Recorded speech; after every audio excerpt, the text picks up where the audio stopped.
शृणुयाम देवा भद्रं पश्येमाक्षभिर्यजत्राः स्थिरैरङ्गैस्तुष्ट्वांसस्तनुभिः व्यशेम देवहितं यदायुः स्वस्ति न इन्द्रो वृद्धश्रवाः स्वस्ति नः पूषा विश्ववेदाः स्वस्ति नस्तारप्तो अरिष्टनेमिः स्वस्ति नो बृहस्पतिर्दधातु ॐ शान्तिः शान्तिः शान्तिः। सर्वमङ्गलमाङ्गल्ये शिवे सर्वार्थसाधिके शरण्ये त्र्यम्बके गौरी नारायणे नमोस्तुते। आदिदेवी सर्वभूतेषु शान्तिरूपेण संस्थिता नमस्तस्मै नमस्तस्मै नमस्तस्मै नमो नमः। परम पूज्य ವೇದಾಂತ ಕೇಸರಿ ಮಲ್ಲಿಕಾರ್ಜುನ ಮಹಾಸ್ವಾಮಿಗಳನ್ನು ವಂದಿಸುತ್ತಾ ನಡೆದಾಡುವ ದೇವರು ಈಶ್ವರ ಸಂತರು ಪರಮ ಪೂಜ್ಯ ಸಿದ್ದೇಶ್ವರಪ್ಪಾಜಿಯವರನ್ನು ವಂದಿಸುತ್ತಾ ನನ್ನ ಜ್ಞಾನದ ಗುರು ದೀಕ್ಷಾ ಗುರುವಾದಂಥ ಬಸವಲಿಂಗ ಮಹಾಸ್ವಾಮಿ ದಕ್ಷಿಣಾತ್ಮಕ್ಕೆ ವಂದಿಸುತ್ತಾ ತಂದೆಯ ಸಮಾನರು ತಾಯಿಯ ಸಮಾನರು ಸಹೋದರ ಸಹೋದರಿ ಸಮಾನರಾದಂಥ ತನ್ನೆಲ್ಲರಿಗೂ ಅನಂತ ವಂದನೆಗಳು.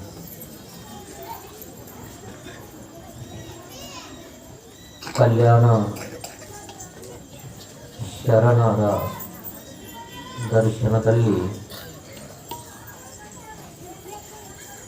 ಕನ್ನಡದ ಆದಿ ಕವಿಯತ್ರಿಯಾದಂತಹ ವೈರಾಗ್ಯದ ಮಹಾಮೇರುವಾದಂತಹ ಅಕ್ಕ ಮಹಾದೇವಿಯ ಜೀವನ ಹಾಗೂ ಬೋಧನೆಯ ದರ್ಶನ ಮಾಡಬೇಕಾಗಿದೆ. ಅಕ್ಕ ಮಹಾದೇವಿ ಶಿವಮೊಗ್ಗ ಜಿಲ್ಲೆಯ ಉಡುತಡಿ ಗ್ರಾಮದಲ್ಲಿ, ಶಿಕಾರಿಪುರದ ತಾಲೂಕಿನ ಉಡುತಡಿ ಗ್ರಾಮದಲ್ಲಿ ನಿರ್ಮಲ ಶಕ್ತಿ ಮತ್ತು ಸುಮತಿಯ ಉದರದಲ್ಲಿ ಜನಿಸ್ತಾ ಇದ್ದಾರೆ. ಆ ಉಡುತಡಿಯಿಂದ 5 ಕಿಲೋಮೀಟರ್ ಅಂತರದಲ್ಲಿ ಅಲ್ಲಮ ಪ್ರಭುದೇವರ ಹುಟ್ಟೂರಾದಂತಹ ಬಳ್ಳಿಗಾವೆ ಕೂಡ ಅಲ್ಲೇ ಇದೆ. ಅಕ್ಕ ಮಹಾದೇವಿ ನಮ್ಮಂತೆಯೇ ಬದುಕಿದರು, ನಮ್ಮಂತೆಯೇ ಸಾಮಾನ್ಯ ಮನುಷ್ಯರಾಗಿ ಇದ್ದರು. ಆದರೆ ತಮ್ಮ ವೈರಾಗ್ಯದಿಂದ, ಆಧ್ಯಾತ್ಮಿಕ ಸಾಧನೆಯಿಂದ ಇಡೀ ಕನ್ನಡಕ್ಕೇನೆ ಅಕ್ಕ ಅಂತ ಕರೆಸಿಕೊಂಡ್ರು. ವಯಸ್ಸಿನಲ್ಲಿ ಅಲ್ಲಮ ಪ್ರಭು ಹಿರಿಯರು, ಬಸವಣ್ಣವರು ಹಿರಿಯರು, ಅನೇಕ ಶರಣರೆಲ್ಲರೂ ಅಕ್ಕ ಮಹಾದೇವಿಗಿಂತ ಹಿರಿಯರಿದ್ದರೂ ಕೂಡ ವಯಸ್ಸಿನಲ್ಲಿ ತುಂಬಾ ಚಿಕ್ಕವಳು ಅಕ್ಕ ಮಹಾದೇವಿ. ಆದರೆ ಆ ಅಕ್ಕ ಮಹಾದೇವಿಯನ್ನ ಎಲ್ಲರೂ ಅಕ್ಕ ಅಂತ ಕರೀತಾ ಇದ್ದರು. ಅಂದರೆ ಅವಳ ಸಾಧನೆ, ಅವಳ ಭಕ್ತಿ ಯಾವ ರೀತಿ ಇತ್ತು ಎಂಬುದು ಗೊತ್ತಾಗ್ತಾ ಇದೆ. ಅಕ್ಕ ಮಹಾದೇವಿಗೆ ಚಿಕ್ಕಂದಿನಲ್ಲಿನೇ ಆಟ ಆಡಬೇಕಾಗಿತ್ತು. ಅಂದರೆ ಶಿವನನ್ನ ಕುರಿತೇನೆ ಆಟ ಆಡ್ತಾ ಇದ್ದಳು. 10 ವರ್ಷಕ್ಕೆ ಸಂಬಂಧಪಟ್ಟ 10 ವರ್ಷ ಆದ ಮೇಲೆ ಗುರುಗಳಿಂದ ದೀಕ್ಷೆ ಆಗ್ತಾ ಇದೆ. ಅವಾಗ ಆ ಗುರು ಹೇಳ್ತಾ ಇದ್ದಾನೆ, ಶರಣ ಸತಿ ಲಿಂಗಪತಿ ಅಂತೇಳಿ ಹೇಳಿದಾಗ ಆ ಗುರುವಾಕ್ಯನೇ ಅವಳಿಗೆ ಭವಿಷ್ಯದಲ್ಲಿ ಆ ಶಿವನೇ ತದ ಚೆನ್ನ ಮಲ್ಲಿಕಾರ್ಜುನನೇ ತನಗೆ ಪತಿ ಅಂತೇಳಿ ಗಟ್ಟಿ ನಿರ್ಧಾರ ಮಾಡ್ತಾ ಇದ್ದಾರೆ. ವಯಸ್ಸಿಗೆ ಬಂದ ಮೇಲೆ ನಿರ್ಮಲ ಶೆಟ್ಟಿ ಮತ್ತು ಸುಮತಿಗೆ ಒಬ್ಬಳೇ ಒಬ್ಬ ಮಗಳು, ಲಗ್ನ ಮಾಡಿಕೊಡಬೇಕಂತ ಹೇಳಿ ಆಸೆ ಪಡ್ತಾ ಇದ್ದಾರೆ. ತಂದೆ ತಾಯಿಗೆ ತನ್ನ ಮಗಳು ವಯಸ್ಸು ಆದ ನಂತರ ಒಂದು ಚಿಂತೆ ಕಾಡ್ತದ. ಒಂದು ಒಳ್ಳೆಯ ಯೋಗ್ಯ ವರನನ್ನು ಹುಡುಕಿ, ಒಬ್ಬ ಯೋಗ್ಯ ಅಳಿಯನನ್ನು ಹುಡುಕಿ ಆ ಲಗ್ನ ಮಾಡಿಕೊಡ್ಬೇಕಂತ ಯಾವಾಗಲೂ ಕನಸು ಕಾಣ್ತಿರ್ತಾರೆ. ಆ ರೀತಿಯಾಗಿ ನಿರ್ಮಲ ಶೆಟ್ಟಿ ಮತ್ತು ಸುಮತಿಯರು ಯೋಚನೆ ಮಾಡ್ತಾ ಇದ್ದಾಗ ಅಕ್ಕ ಮಹಾದೇವಿ ಹೇಳ್ತಾ ಇದ್ದಾಳೆ, ನಾನು ಲಗ್ನ ಆಗೋದಿಲ್ಲ. ಯಾಕಂತಂದ್ರೆ ಸಾವವರ ಕೆಡುವವರನ್ನ ನಾನು ಲಗ್ನ ಆಗೋದಿಲ್ಲ ಅಂತ ಹೇಳಿ. ನಾನು ಎಂಥವರನ್ನು ಲಗ್ನ ಆಗಿದ್ದೇನೆ ಹೇಳ್ತಾ ಇದ್ದಾರೆ. ಸಾವಿಲ್ಲದ ಕೇಳಿಲ್ಲದ ಕೆಲವಂಗ ನೋಡಿದ್ದೇನಯ್ಯ ಅಂತ ಹೇಳ್ತಾ ಇದ್ದಾರೆ. ನಾನು ಆ ಪರಮಾತ್ಮನನ್ನೇ ಲಗ್ನ ಆಗಿದ್ದೇನೆ ಅಂತ ಹೇಳಿ. ಇದು ಒಂದು ಸ್ವಲ್ಪ ಸಾಧ್ಯ ಏನು ಅಂತ ಅನಿಸ್ತದೆ. ಅಸಾಧ್ಯ ಯಾವುದೂ ಇಲ್ಲ. ಅಸಾಧ್ಯ ಅನ್ನೋದು ಯಾವುದೂ ಇಲ್ಲ. ಕೇವಲ ಇಚ್ಛಾಶಕ್ತಿಯ ಕೊರತೆಯಿಂದಾಗಿ ಸಾಧ್ಯವೂ ಅಸಾಧ್ಯ ಆಗಿಬಿಡ್ತಾ ಇದೆ. ಎಲ್ಲಿ ನಮಗೆ ಇಚ್ಛಾಶಕ್ತಿಯ ಪ್ರಬಲ ಇರ್ತದ ಅಲ್ಲಿ ಅಸಾಧ್ಯವೂ ಕೂಡ ಸಾಧ್ಯ ಆಗ್ತದ. ಅಕ್ಕ ಮಹಾದೇವಿ ಅವಳು ಶಿವನನ್ನೇ ಲಗ್ನ ಆಗ್ತೇನೆ ಅಂತ ಹೇಳ್ತಾ ಇದ್ದಾಗ ಕೊನೆಗೆ ಅವರು ಎಷ್ಟೋ ಪ್ರಯತ್ನ ಪಟ್ಟರು ಕೂಡ ತಂದೆ ತಾಯಿಯ ಮಾತನ್ನು ಕೇಳೋದಿಲ್ಲ. ಅವ್ರು ಹೇಳ್ತಾರೆ, ನಾನೇನು ತಪ್ಪು ಮಾಡ್ತಾ ಇಲ್ಲ, ನಾನೇನು ದಾರಿ ತಪ್ಪಿಲ್ಲ, ನಾನು ಪರಮಾತ್ಮನನ್ನು ಪ್ರೀತಿಸಿದ್ದೇನೆ. ಅದು ಪ್ರೀತಿ ಅಂತದ್ದು ಕಾಮನಾಜನ್ಯ ಪ್ರೀತಿ ಅಲ್ಲ, ಭಾವನಾಜನ್ಯ ಪ್ರೀತಿ, ಪವಿತ್ರವಾದಂತಹ ಪ್ರೀತಿ. ಅದು ಅಂತಹ ಪವಿತ್ರವಾದಂತಹ ಪ್ರೀತಿಯನ್ನು ನಾನು ಮಾಡಿದ್ದೇನೆ ಅಂತ ಹೇಳ್ತಾ ಇದ್ರು. ಇದೇ ದಿನಗಳು ಉರುಳ್ತಾ ಇದ್ದು ಒಂದು ಸಲ ವೈಹಾಳಿಯಾಗಿ, ವೈಹಾಳಿ ಅಂತ ಸಂಸ್ಕೃತ ಪದ ಬರ್ತದ. ವೈಹಾಳಿ ಅಂದ್ರೆ ಆ ರಾಜರು ಆ ಸವಾರಿ ಮಾಡ್ತಿರ್ತಾರೆ. ಆನೆಯ ಮೇಲೆ, ಅಂಬಾರಿಯ ಮೇಲೆ ಅಥವಾ ಕುದುರೆ ಮೇಲೆ ಸವಾರಿ ಮಾಡಿ ಊರಲ್ಲಿ ತಿರುಗುತ್ತಿರ್ತಾರೆ. ಒಂದು ಸಲ ಕೌಶಿಕ ರಾಜ ಆ ಉದುಗಳಿ ಗ್ರಾಮದಲ್ಲಿ ಆ ಸವಾರಿ ಮಾಡ್ತಾ ಇದ್ದಾಗ ಅವನ ದೃಷ್ಟಿಗೆ ಅಕ್ಕ ಮಹಾದೇವಿ ಬೀಳ್ತಾ ಇದ್ದಾಳೆ. ಆ ಅಕ್ಕ ಮಹಾದೇವಿಯನ್ನ, ಅವಳ ಸೌಂದರ್ಯವನ್ನ ಕಂಡು ಈತ ಅವಳನ್ನ ಲಗ್ನ ಆಗಕ್ಕ ಇಚ್ಛೆ ಪಟ್ಟ. ಆದ್ರೆ ಆತ ಲಗ್ನ ಆಗಕ್ಕೆ ಇಚ್ಛೆ ಪಟ್ಟದ್ದು ಭಾವನಾಜನ್ಯದಿಂದ ಅಲ್ಲ, ಕಾಮನಾಜನ್ಯ. ಕಾರಣ ಸೌಂದರ್ಯವನ್ನು ನೋಡಿ ಲಗ್ನ ಆಗಕ್ಕೆ ಇಚ್ಛೆ ಪಟ್ಟಿದ್ದ. ಆದರೆ ಅಕ್ಕ ಮಹಾದೇವಿ ಒಪ್ಪೋದಿಲ್ಲ. ಕೊನೆಗೆ ಒತ್ತಡ, ರಾಜನ ಹಕ್ಕ, ರಾಜನ ಒತ್ತಾಯ, ತಂದೆ ತಾಯಿಗೆ ಸಮಸ್ಯೆ ಆಗಬಹುದು ಅಂತೇಳಿ ಇವಳು ಒಪ್ಕೋತಾ ಇದ್ದಾಳೆ, ಲಗ್ನಕ್ಕೆ ಒಪ್ಕೋತಾ ಇದ್ದಾಳೆ. ಆದರೆ 3 ಕರಾರುಗಳನ್ನು, ಕಟ್ಟಳೆಗಳನ್ನು ಹಾಕ್ತಾ ಇದ್ದಾಳೆ. ಈತೇನಂದ 3 ಅಲ್ಲ, ನೀ 30 ಹಾಕು ಅಂತಂದ ಮನಸ್ಸಿನಲ್ಲಿ. ಯಾಕಂತಂದ್ರೆ ನೀನು ನನ್ನ ಶ್ರೀಮಂತಿಕೆಯನ್ನು ನೋಡಿದಂದ್ರೆ, ನನ್ನ ಶ್ರೀಮಂತಿಕೆ ನೋಡಿದ್ರೆ ಇವಳಿಗೆ ಆಟೋಮೆಟಿಕ್ ಇವಳಿಗೆ ಏನಾಗ್ತಾಳ, ಎಲ್ಲಾ ಕರಾರ ಮುರಿತ, ಅವಳ ಕರಾರ ಮುರಿತಾಳ ಮತ್ತು ನನ್ನ ಜೊತೆಗೆ ಬದುಕ್ತಾಳ ಅಂತೇಳಿ ಆತನ ಒಂದು ಭ್ರಮೆ ಇತ್ತು. ಯಾಕಂದ್ರೆ ಅಕ್ಕ ಮಹಾದೇವಿಯ ವೈರಾಗ್ಯ ಗಟ್ಟಿಯಾದಂಥ ವೈರಾಗ್ಯ ಇತ್ತು, ಅಚಲವಾದಂಥ ವೈರಾಗ್ಯ ಇತ್ತು. ಸಾಮಾನ್ಯ ವಿಕಾರಯುಕ್ತವಾದಂಥ ವೈರಾಗ್ಯ ಅಲ್ಲ. ಆ ವೈರಾಗ್ಯ ಈತೇನು ತಿಳ್ಕೊಂಡ, ನಾನು ನನ್ನ ಸಂಪತ್ತು, ನನ್ನ ಐಶ್ವರ್ಯ, ನನ್ನ ಅರಮನೆ ಎಲ್ಲ ನೋಡಿ ಇವಳು ಎಲ್ಲವನ್ನು ಮರೆತಾಳ ಮತ್ತು ನನ್ನ ಜೊತೆಗೆ ಬದುಕ್ತಾಳ ಅಂತ ತಿಳ್ಕೊಂಡಿದ್ದ. ಪ್ರಲೋಭನೆ ತೋರಿಸ್ಬೇಕಂತಂದ ಅವಳಿಗೆ ದೊಡ್ಡ ದೊಡ್ಡ ಮುತ್ತು ರತ್ನಗಳ ಹಾರನ್ನು ತೋರಿಸೋದು, ಶ್ರೀಮಂತಿಕೆಯನ್ನು ತೋರಿಸೋದು ಮಾಡ್ಲಕತ್ತ. ಆದರೆ ಅಕ್ಕ ಮಹಾದೇವಿ ಯಾವುದೇ ಪ್ರಲೋಭನೆಗೆ, ಯಾವುದೇ ಆಸೆ ಆಕಾಂಕ್ಷೆಗೆ ಒಳಗಾಗಲಿಲ್ಲ. ಯಾಕಂದ್ರೆ ನೈಜವಾದಂಥ ವೈರಾಗ್ಯ ಇತ್ತು. ಪ್ರಲೋಭನೆಗೆ ಒಳಗಾಗ್ತಾರೆ ಯಾರಂತಂದ್ರೆ ಸಾಮಾನ್ಯರು. ನಾವೆಲ್ಲ ಏನ್ ಮಾಡ್ತೇವತ್ತಂದ್ರೆ, ಯಾವತ್ ವಿತ್ತೋ ಬಾರ್ಜನ ಶಕ್ತಃ ತಾವತ್ ನಿಜ ಪರಿವಾರೋ ರಕ್ತಃ ಅಂತೇಳಿ.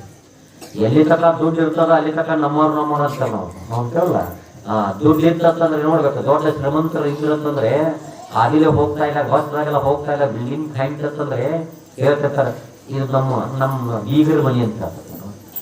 ಯಾವುದು ಬಿಲ್ಡಿಂಗ್ ಇತ್ತಂದ್ರೆ, ಅದೇ ಗುಡಿಸಲು ಇತ್ತು, ಹಳೆಯ ಮನೆ ಇತ್ತು, ಸಣ್ಣ ಮನೆ ಇತ್ತಂದ್ರೆ ಇವ್ರು ನಿಮ್ ಬೀಗರಿಗೆ ಅಲ್ಲ, ಅವರು ಬೀಗರಲ್ಲ ಅಂತ. ನಮ್ಮ ಹಿಂದೆ ಸಂಬಂಧ, ನಮ್ಮ ಬದುಕು ಹಿಂಗ. ನಾವು ಆ ದುಡ್ಡಿಗೆ ಮಹತ್ವ ಕೊಡುವಂಥವರು. ನಮ್ಮ ಕಾಲೇಜಲ್ಲಿ ನಮ್ಮ ಸ್ಟಾಫ್ದವ್ರು ಇದ್ರಲ್ಲ ಅಂತಿದ್ರು, ಅವ್ರು ಹೇಳ್ತಿದ್ರು, ಇವ್ರುಗಳ ನಿಮ್ದ ಭಾಳ ಚಲೋ ನಾವು. ಯಾಕೆ ಅಂದಾಗ, ನಿಮ್ಮ ಊಟ ಯಾವಾಗಲೂ ಯಥಾ ಪ್ರಕಾರ ಇರ್ತದೆ, ನಮ್ದು ಹಂಗಲ್ಲ.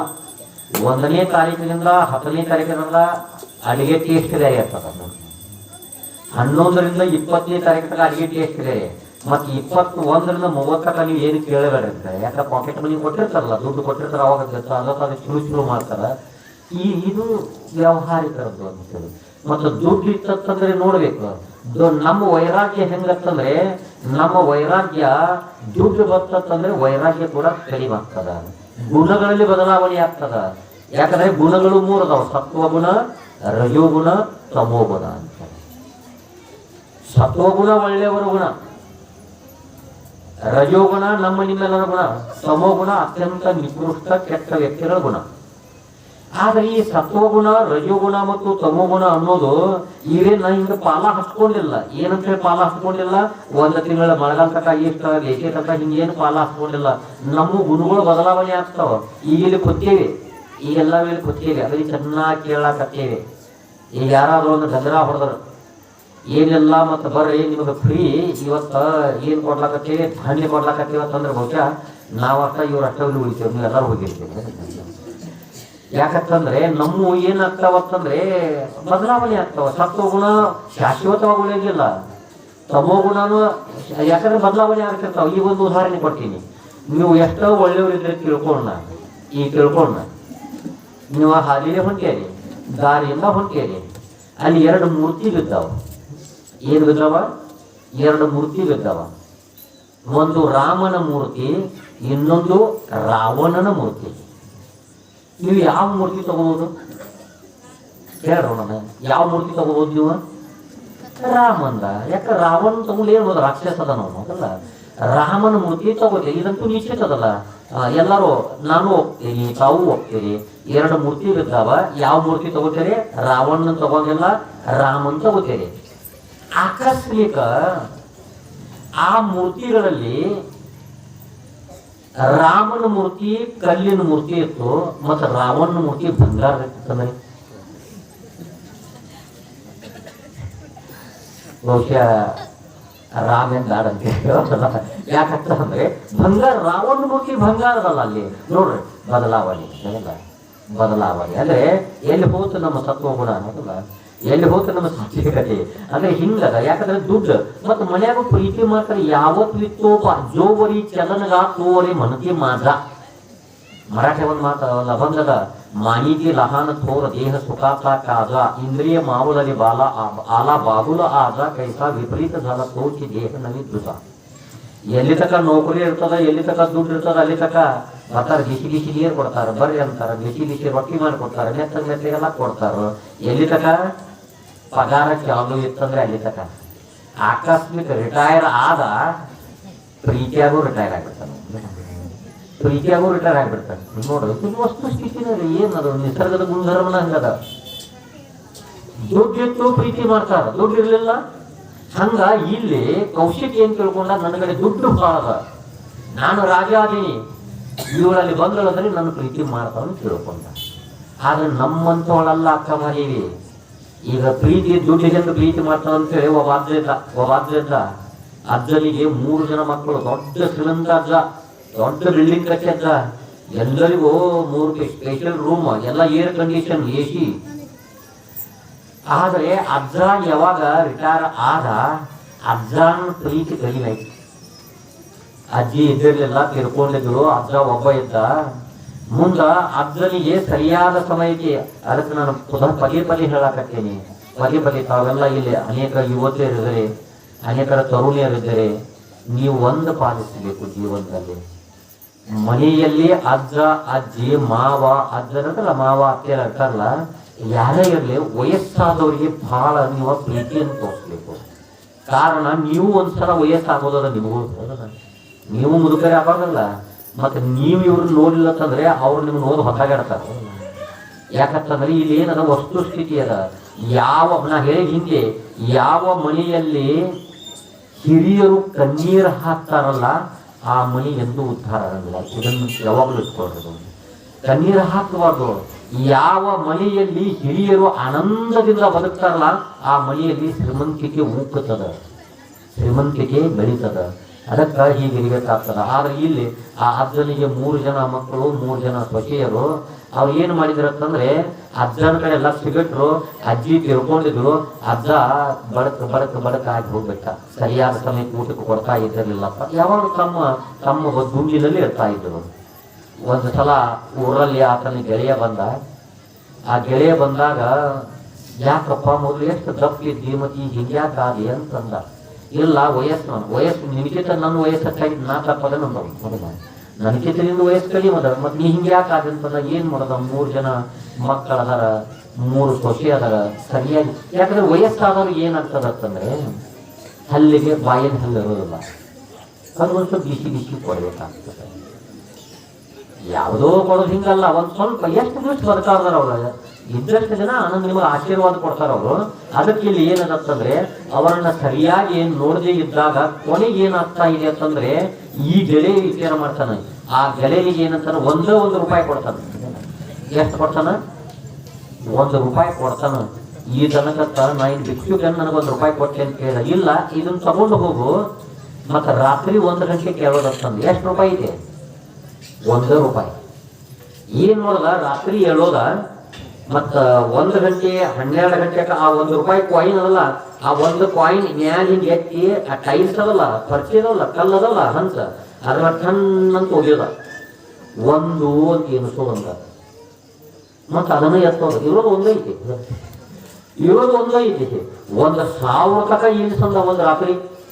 ಇವ್ ರಾತ್ರಿ 1 ರೂಪಾಯಿ ತಗ್ಗ ಎತ್ತವ ಬಿಡವ ಟನ್ ನಮಗ, ಮತ್ತೆ ಎತ್ತವ ಬಿಡವ 1,000 ತಕ ಏನಿಸಿದ. ಅದೇನು ಸಣ್ಣ ಸೊಸಿ ಇದ್ದಳ 3ನೇ ಸೊಸಿ, ಆ ಶಬ್ದದ ನಾದಕ್ಕ ಏನು ಟನ್ ಟನ್ ಕಾಯಿನ್ ಅವಾಗ ಹಾಕೈತ್ಲ ಅವಳ ಕಿವಿನ ಹದನ ಅದು. ಆ ಕೆಂದಾಕತ್ತು ಸೊಸಿ ಮಾವನ ಕಡೆ 1,000 ರೂಪಾಯಿ ಅದ. ಇರೋದು ಎಷ್ಟು? 1 ರೂಪಾಯಿ. ಆಗ ಅವಳಿಗೆ ಅನಿಸ್ತು ಮಾವನ ಕಡೆ 1,000 ಅದಾವ ಅಂತ ಹೇಳಿ ತಿಳ್ಕೊಂಡ ಅಂದ್ರ ಅವಳ ಏನ್ ಅಜ್ಜಾಗ 1 ಕಪ್ ಚಹಾ ಕೊಟ್ರೆ ಏನ ಬದುಕಿ 10 ರೂಪಾಯಿ ಚಹಾ ಕೊಡೋದ, ಅಜ್ಜಾಗ 10 ರೂಪಾಯಿ ಚಹಾ ಕೊಟ್ಟೆ ಹೋದ್ರೆ 1,000 ರೂಪಾಯಿ ಕೊಡ್ತಾನ ಅಂತ ತಿಳ್ಕೊಂಡು ಇನ್ನ ಹೊತ್ತೂಲಿ ಆಗೋಕ್ಕಿಂತ ಮುಂಚೆನ ಬಿಸಿ ಬಿಸಿ ಚಹಾ ಮಾಡ್ಕೊಂಡು ಮಗಳ ಬರೆಯಕತ್ತಾಳ. ಮಾವಾರಿ ಮಾವಾರಿ ನೀವು ಮಾತಾಡ್ಸಕ್ಕೆಲ್ಲ ಹಿಂದ್ಯಾಕ ಮಾತಾಡ್ಸ್ಲಾಕತ್ತಾಳ. ಕೊನೆಗೆ ಏನಂತ ಕೇಳ, ಏನಿಲ್ಲ ಮತ್ತ ಚಳಿ ಭಾಳದ ಅದಕ್ಕ ಒಂದ್ ಸ್ವಲ್ಪ ಬಿಸಿ ಬಿಸಿ ಚಹಾ ತಂದೇನಿ ತಂದು ಇವು ವಿಚಾರ ಮಾತಾಡ್ಕತ್ತ ಇವ್ ಮಾವ ಮಾತಾಡ್ಸಕ್ಕಿಲ್ಲ ಇವಳು ಹೆಂಗ್ ಚಹಾ ತಂದು ಜೀರ್ಲಿ ಅಂದ. ಆಮೇಲೆ ಆ ಕಾಯಿನ್ ಮತ್ತ ತಲೆದಿಂಬದ ಬಳಿಕ ಅದ್ರ ಬಗ್ಗೆ ಇಟ್ಟಿದ್ದ ಅವ್ಳು ನೋಡಕತ್ತ ಚಹಾ ಕೊಟ್ಟು ಎಲ್ಲಿ 1,000 ರೂಪಾಯಿ ಖಾನ್ತಾನೆ, ಎಲ್ಲಿ ಖಾನವಲ್ಲ ಇರೋದು 1 ರೂಪಾಯಿ. ಆಮೇಲೆ ಮಾರನೇ ದಿನ ಅದೇ 1 ರೂಪಾಯಿಯನ್ನ ಮತ್ತ 1,000 2,000 ತಕ ಎನಿಸ್ತೈತೆ ನೋಡ್ರಿ. 2ನೇ ಸೊಸಿಗೆ ನೀನು ವಿಚಿತ್ರನಿಟ್ಟಳು ಅಲ್ಲ, ನೀನು ಇವಳು ಚಹಾ ಯಾಕೆ ಓದಿಳು ಈಗ ಗೊತ್ತಾಗ್ತವಳು. ಮಾವನ ಕಡೆ 2,000 ರೂಪಾಯಿ ತಂದಳು. ಎಷ್ಟು? 2,000 ರೂಪಾಯಿ ತಂದಳು. ಆಕಿ ಇವ್ರು ಏನು ಓದಿಳು? ಚಹಾ ಓದಿಳು. ಗೊತ್ತಾಗಿತ್ತು ಅವಳಿಗೆ. ಆಕೆ ಎಲ್ಲಕತ್ತು ಇನ್ನು ಚಹಾ ಹೋದ್ರೆ ಮತ್ತೆ ಅವಳು ಓದಾಳ ಈಗಾಗಲೇ ತನ್ನ ಸೊಸಿ ನಾ ಕಾಫಿ ಒಯ್ಬೇಕಾದ್ರೆ ಅದಕ್ಕೆ ಕಾಫಿ ಕೊಟ್ಟು 2,000 ರೂಪಾಯಿ ಸಿಗ್ತಾವ ಅಂತೇಳಿ ಕಾಫಿ ತಂದಳು. ಈ ಚಹಾ ತಂದಳು, ಆಕೆ ಕಾಫಿ ತಂದಳು. ಮಾವ ಕಾಫಿನೂ ಕುಡದ ಚಾನು ಕುಡದ. ಮುಂದ ಅವಳು ನೋಡ್ರಿ ಏನು ಸಿಗದ ಇಲ್ಲ. 3ನೇ ದಿನ 2,000, 1 ದಿನ 3,000 ತಕ ಎನಿಸಿದ ದೊಡ್ಡ ಸೊಸಿ. ಹತ್ತು ಎಲ್ಲಕತ್ತಳು ಸಣ್ಣಕ್ಕಿ ಚಹಾ ಓದಳು, ನಡುವಿನಕ್ಕಿ ಕಾಫಿ ಓದಳು. ಏನು ನಾ ಬೋರ್ನೂಟ ಒಯ್ಬೇಕಂದ್ರೆ ಇನ್ನು ಅವಳು ಬೋರ್ನೂಟ ತಂದಳು, ಅರ್ಧ ಬೋರ್ನೂಟ ಕೊಡದ. ಆಮೇಲೆ ಅಷ್ಟೇ ಉಳ್ಳಿಲ್ಲ, ಮತ್ತೆ ಬಿಸಿ ಬಿಸಿ ಕಾಂಪಿಟೇಷನ್ಸ್ ಹೋಗ್ತವಲ್ಲ. ಒಬ್ಬ ಉಪ್ಪಿಟ್ಟು ತರ್ಲಾಕತ್ತಳು, ಒಬ್ಬ ಕೆರ ತರ್ಲಾಕತ್ತಳು, ಒಬ್ಬಕೀಗ ದೋಸೆ ಮಾಡ್ಲಾಕತ್ತಳು, ಒಬ್ಬ ಇಡ್ಲಿ ಮಾಡ್ಲಾಕತ್ತಳ. ಮಾವನಕತ್ತ ಹುಡಿದಾಗನ ತಿಂಡಿಲಿಂದ ಈಗ ಸಿಗಾಕೈತಿ ಯಾವ್ದು 1 ರೂಪಾಯಿ ನೋಡ್ರಿ 1 ರೂಪಾಯಿ. ಕೊನೆಗೆ ಏನಾಗ್ತಂದ್ರೆ ಇವ್ರು ಕೇಳ್ತಾರ ಹೆಂಗ ಇವು ತಿಂದು ತಿಂದು ತಿಂದು ಟೊಮೆಟೊ ಹಾಕೋತ ಅದಲ್ಲ ಬಡಕಿದ್ದಲ್ಲ. ಆಮೇಲೆ ಮತ್ತೊಂದು ವರ್ಷ ಅವ್ನು ಬಂದ, ಯಾರ ಗೆಳೆಯ ಬಂದ. ಅವ್ನು ನೋಡಿದ ಅಜ್ಜ ಗೊತ್ತ ಸಿಗುವನು ಅವನಿಗೆ. ಏನ್ರಿ ಹಿಂಗ ತಂದಾಗ ನಾನು ನಿನ್ ಗೆಳೆಯಪ್ಪ ತಂದು ಮತ್ತೆ ಹಿಂಗ್ಯಾಕಾಗಿದೆ ಅಂದಾಗ ಏನಿಲ್ಲ ನೀನು 1 ರೂಪಾಯಿ ನೋಡಿ ವಿಚಾರ ಮಾಡಿ. ಅಂದ್ರೆ 1 ರೂಪಾಯಿಗೆ ನಮ್ಮ ಮನಸ್ಸ ಪರಿವರ್ತನೆ ಆಗ್ತದ ಅಂದ್ಮೇಲೆ ಅಲ್ಲಿ ಕೌಶಿಕನದ ಲಕ್ಷ ಲಕ್ಷ ಕೋಟಿ ಕೋಟಿ ಬಂಗಾರ ಧಾನ್ಯದ ನಾಣ್ಯ ಅದಾವ, ಆನೆ ಅಂಬಾರಿಗಳದಾವ. ಅವಳು ಯಾಕೆ ಬದಲಾವಣೆ ಆಗಬಾರ್ದು ಅಂತೇಳಿ ಒಂದು ಹುಚ್ಚು ಕಲ್ಪನೆ ಕೌಶಿಕನದ್ದು. ಅದಕ್ಕೆ ಆ ಕೌಶಿಕ ಏನ್ ಮಾಡ್ತಾ ಇದ್ದಾನೆ, ವಿಚಾರ ಮಾಡ್ತಾ ಇದ್ದಾನೆ, ಎಲ್ಲ ಪ್ರದರ್ಶನ ಮಾಡ್ತಾ ಅಕ್ಕ ಮಹಾದೇವಿ ಅವ್ರ ಕಡೆ ನೋಡೋದಿಲ್ಲ. ಯಾಕಂದ್ರೆ ಪ್ರಲೋಭನೆ ನೋಡಂಗಿಲ್ಲ. ಉಪನಿಷತ್ತಲ್ಲಿ ಬರ್ತದ ನಚಿಕೇತ ಅಂತೇಳಿ, ಕಠೋಪನಿಷತ್ತಲ್ಲಿ ಬರ್ತದ. ಆ ಕಠೋಪನಿಷತ್ತಲ್ಲಿ ಬರುವಂತಹ ನಚಿಕೇತನಿಗೆ ಯಮರಾಜ ಆತ್ಮಜ್ಞಾನದ ಬದಲಿಯಾಗಿ ಶತಾಯುಷ ಪುತ್ರ ಪೌತ್ರಾನ್ ವರ್ಣಿಸುವ ಬಹುಂ ಪಶುನ್ ಹಸ್ತಿ ಹಿರಣ್ಯಮಸ್ವಾನ್ ಭುಜೇರ್ ಮಹದಾಯತನ ವರ್ಣಿಸುವ ಸ್ವಯಂ ಜೀವ ಶರದೋ ಯಾವ ದೀಕ್ಷೆಸಿ ಅಂತ ಕೇಳ್ತ. ಏನ್ ಬೇಕಾದ್ರೆ ಕೇಳತ್ ಅಂದಾಗ ನಚಿಕೇತಂತನ ಸ್ವಭಾವ ಮೃತಕ್ಕೆ ಯದಂತ ಕೈತ ಸರ್ವೇಂದ್ರಿಯಾನಂತೇಳಿ ಏನ್ ಮಾಡ. ಯಾಕಂದ್ರೆ ಆ ನಚಿಕೇತನ ತಂದೆ ಉದ್ಧಾಲಕ ಇದ್ದ, ಒಂದು ಯಜ್ಞ ಮಾಡಿದ್ದ. ಯಜ್ಞ ಮಾಡಿದ ಮೇಲೆ ಯಜ್ಞದಲ್ಲಿ ದಾನ ಮಾಡಬೇಕಾಗ್ತದ. ಆತ ಎಂಥ ಆಕಳ ದಾನ ಮಾಡಕತ್ತಿದ್ದಂದ್ರೆ ಪೀತೋದಕ ಜಗತ್ತುಣ ದುಗ್ಧದೋಹ ನಿರಿಂದ್ರಿಯ ಅನಂದಾನಾಮತೆ ಲೋಕ ಸಾಂಸಗಚ್ಚತಿ ಸಾರದತ್ತಂತೆ. ಎಂಥ ಆಕಳ ಪೀತೋದಕ ನೀರು ಕುಡ್ಲಿಕ್ಕಾಗದೇ ಇರುವಂಥದ್ದು ಈಗಾಗಲೇ ಎಷ್ಟು ಕುಡಿಬೇಕಷ್ಟು ಕುಡ್ದಾವ, ಈ ನೀರು ಕುಡಿದ್ರೆ ಸಾಯ್ತಾವ. ಜಗತ್ತೃಣ ಎಷ್ಟು ಹುಲ್ಲು ತಿನ್ಬೇಕಷ್ಟು ತಿಂದಾವ, ಬಾಯಾಗ ಹಲ್ಲೆಲ್ಲ. ನಿರಿಂದ್ರಿಯ ಒಂದಕ್ಕೆ ಕಾಲೆಲ್ಲ, ಒಂದಕ್ಕೆ ಕಲ್ಲೆಲ್ಲ, ಒಂದಕ್ಕೆ ಅಂತ ಆಕಳ ದಾನ ಮಾಡಕತ್ತಿದ್ದ. ಅವಾಗ ಆತನ ಮಗ ಇದ್ದ, ಅವ ಅನ್ನಕತ್ತ ತಂದೆಗೆ ಅನುಪಶ್ಯ ಯಥಾಪೂರ್ವೆ ಪ್ರತಿಷ್ಠ ತಥಾಪರ. ಇದು ಸ್ವಲ್ಪ ವೇದಾಂತದ ನಿಮಗ ಆ ಮಟ್ಟಗಳು ನಮಗೇನು ತಿಳ್ಕೋಬೇಕಾಗಿದೆ ಎಷ್ಟೇ ಇಲ್ಲತ್ತಂದ್ರೆ, ನಚಿಕೇತನಿಗೆ ಆ ನಚಿಕೇತ ತಂದೆಗೆ ದಾನ ಮಾಡ್ತಾ ಇದ್ದಾಗ ಚಿಂತ ದಾನ ಮಾಡಬಾರ್ದು, ಮತ್ತು ನಾನು ನಿನ್ನ ಮಗ ನನಗೆ ಯಾರಿಗೆ ದಾನ ಮಾಡ್ತೇನೆ ಅಂತ ಕೇಳಿದಾಗ ಆ ಉಜ್ಜಾಲಕಂದ ನಿನಗೆ ಯಮನಿಗೆ ದಾನ ಮಾಡ್ತಾನಂದ. ನಚಿಕೇತ ಯಮಲೋಕಕ್ಕೆ ಹೋದ. ಯಮಲೋಕದಲ್ಲಿ 3 ದಿನ ದಾರಿ ಕಾದ. ಯಮ ಬೇರೆ ಕಡೆ ಹೋಗಿದ್ದ. ಅದಕ್ಕಾಗಿ 3 ದಿನ ದಾರಿ ಕಾದಕ್ಕಾಗಿ 3 ವರ ಕೊಡ್ತೇನೆ ಅಂತ ಕೇಳ. ಆ 3 ವರ ಕೇಳ ತಂದಾಗ 1ನೇ ವರ ಶಾಂತ ಸಂಕಲ್ಪ ಸುಮನ ಯಥಾಸ್ಥಾತ್ ವೀತಮಂಜುರ್ಗೌತಮಾವಿ ವೃತ್ತೋ ತತ್ಪ್ರಸುಪ್ತಮ್ಮಾವಿ ವರೇ ಪ್ರತೀತ ಏತ ಪ್ರಯಾಣ ಪ್ರಥಮಂ ವರಮುರಣಿ ಅಂತೇಳಿ. ಆ ನಮ್ಮ ತಂದೆ ನನ್ನ ಸಿಟ್ಟಾಗ್ಯಾನ, ಅವನು ಶಾಂತ ಆಗಲಿ ಮತ್ತು ಆಶೆ ಅವನು ತಲಿ ಮಾಡಲಿ ಅಂತ ಹೇಳಿದ. 2ನೇ ವರ ಕೇಳ್ತಾನೆ, ಸ್ವತಮಗ್ನಿಂ ಸ್ವರ್ಗ ಮಧ್ಯೇಶಿ ಮೃತ್ಯು ಪ್ರಭುಲಿ ತ್ವಂ ಸಜ್ಜಧಾನ ಯಮಯಂ ಸ್ವರ್ಗಲೋಕ ಅಮೃತತ್ವಂ ಭಜಂತ ಏತದ್ ದ್ವಿತೀಯೇನ ವ್ರಣೇವರೇನ ಅಂತೇಳಿ. ಸ್ವರ್ಗವನ್ನು ಪ್ರಾಪ್ತ ಮಾಡ್ಕೋಬೇಕಾದ್ರೆ ಯಜ್ಞ ಹೆಂಗಿರ್ಬೇಕು, ಋತ್ಯುಜ ಹೆಂಗಿರ್ಬೇಕು, ಇದನ್ನು ಕೇಳ್ತಾ ಇದ್ದಾನೆ. 3ನೇ ವರ ಆತ್ಮಜ್ಞಾನ ಕೇಳ್ತಾನೆ. ಏಯಂ ಪ್ರೇತೆ ವಿಚಿಕಿತ್ಸಾ ಮನುಷ್ಯ ಅಸ್ಥಿತೆ ಕೇನಾಯಮಸ್ತೀತಿ ಚೈತೆ ಏತದ್ವಿದ್ಯಾಮನುಶಿಷ್ಟಸ್ತ್ವಯಾಹಂ ವರಾನ್ನಾಂ ಏಷ ವರಸ್ಪೃತಿಯ. ಈ ಉಪನಿಷತ್ತುಗಳು ಬಹಳ ದೊಡ್ಡ ಗ್ರಂಥಗಳು. ಇದು ಕೇವಲ ಕಿವಿಯಲ್ಲಿ ಬಿದ್ದರೂ ಕೂಡ ನಾವು ಉದ್ಧಾರ ಆಗ್ತೀವಿ. ನಾವು ಒಂದೇ ತಿಳಿಯೋದಿಲ್ಲ, ಯಾಕಂದ್ರೆ ಅವೆಲ್ಲ ವೇದಾಂತ ಉಪನಿಷತ್ತು ದೊಡ್ಡ ದೊಡ್ಡ ಮೊದಲ ಜ್ಞಾನಿಗಳ ಮುಂದೆ ಹೇಳಬೇಕಾಗ್ತದ. ಆದ್ರೆ ನಮ್ಮ ಕಿವಿಗೆ ಬಿದ್ದರೂ ಕೂಡ ಏನು ತಪ್ಪಲ್ಲ ಮೊದಲ.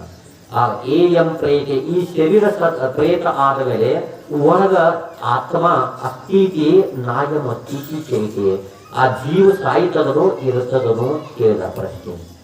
ಅವಾಗ ಇದನ್ನು ಕುರಿತು ಆತ್ಮಜ್ಞಾನ ನೀನು ಕೇಳಬೇಡ, ನೀನು ಸಣ್ಣವದೇ. ಇದ್ರ ಬದಲು ನಿಮ್ಗೆ ಮತ್ತೆ ಏನು ಬೇಕಾದೋ ಹೊಲ ಕೊಡ್ತೇನೆ, ಆಸ್ತಿ ಕೊಡ್ತೇನೆ, ಸಂಪತ್ತು ಕೊಡ್ತೇನೆ, ಏನು ಬೇಕಾದ ತಗೋ ಅಂತಂದ್ರೂ ಕೂಡ ನಚಿಕೇತ ಒಪ್ಪಲಿಲ್ಲ, ಪ್ರಲೋಭನೆಗೆ ಒಳಗಾಗಲಿಲ್ಲ. ಹೇಗೆ ಯಮನ ಪ್ರಲೋಭನೆಗೆ ನಚಿಕೇತ ಒಳಗಾಗಲಿಲ್ಲ, ಹಾಗೆ ಇಲ್ಲಿ ಅಕ್ಕ ಮಹಾದೇವಿ ಕೌಶಿಕ ರಾಜನ ಶ್ರೀಮಂತಿಕೆ ಎಂಬ ಪ್ರಲೋಭನೆಗೆ ಒಳಗಾಗಲಿಲ್ಲ. ಕೊನೆಗೆ ಶರಣರು ಬರ್ಲಾಕತ್ತರು, ಅವ್ರಿಗೆಲ್ಲ ದಾಸೋಹ ಮಾಡ್ತಾ ಇದ್ರು. ದಾಸೋಹ ರಾಜ ಅಲ್ಲೇನು ಕಡಿಮೆ, ಇವನ್ ಟೆನ್ಷನ್ ತಗೋಯ್ತು ಯಾರಿಗೆ? ಕೌಶಿಕ ರಾಜನ ಇಷ್ಟೆಲ್ಲ ಈಕೆ ಮತ್ತೆ ಇವ್ನು ಭಿನ್ನನ ದಾನ ಮಾಡ್ಕತ್ತಳಂದ್ರೆ ಮತ್ತೆ ನಮ್ಗೆ ಹೆಂಗಾಗೋದಂತ ಒಂದು ಚಿಂತೆ. 2ನೇದು ಪೂಜೆಗೆ ವ್ಯವಸ್ಥೆ ಮಾಡ್ತಿದ್ದ, ಬರ್ಕೋತ ಅದು ಕಡಿಮೆ ಮಾಡಿದ. ಕೊನೆಗೆ ನನ್ನ ಒಪ್ಪಿಗೆ ಇಲ್ಲದೆ ನೀನು ಮುಟ್ಟಬಾರದು ಅಂತ ಹೇಳಿದ್ರು. ಆದರೆ ಇವನಿಗೆ ಆ ಕಾಮ ತಡಿಲಿಕ್ಕಾಗಲಿಲ್ಲ. ಕೊನೆಗೆ ಒಂದು ಸಲ ಅವಳು ಆ ಪೂಜೆ ಮಾಡ್ತಾ ಇರುವಂತ ಸಂದರ್ಭದಲ್ಲಿ ಅವಳನ್ನ ಹೋಗಿ ಮುಟ್ತಾ ಇದ್ದಾನೆ, ಬಲವಂತ ಮಾಡ್ತಾ ಇದ್ದಾನೆ. ಅವಾಗ ಅಕ್ಕ ಮಹಾದೇವಿ ಅಂತ ಇದ್ದಾಳೆ, ಎಮ್ಮೆಗೊಂದು ಚಿಂತೆ ಸಮ್ಮದಾರನಿಗೊಂದು ಚಿಂತೆ, ಧರ್ಮಿಗೊಂದು ಚಿಂತೆ ಕರ್ಮಿಗೊಂದು ಚಿಂತೆ,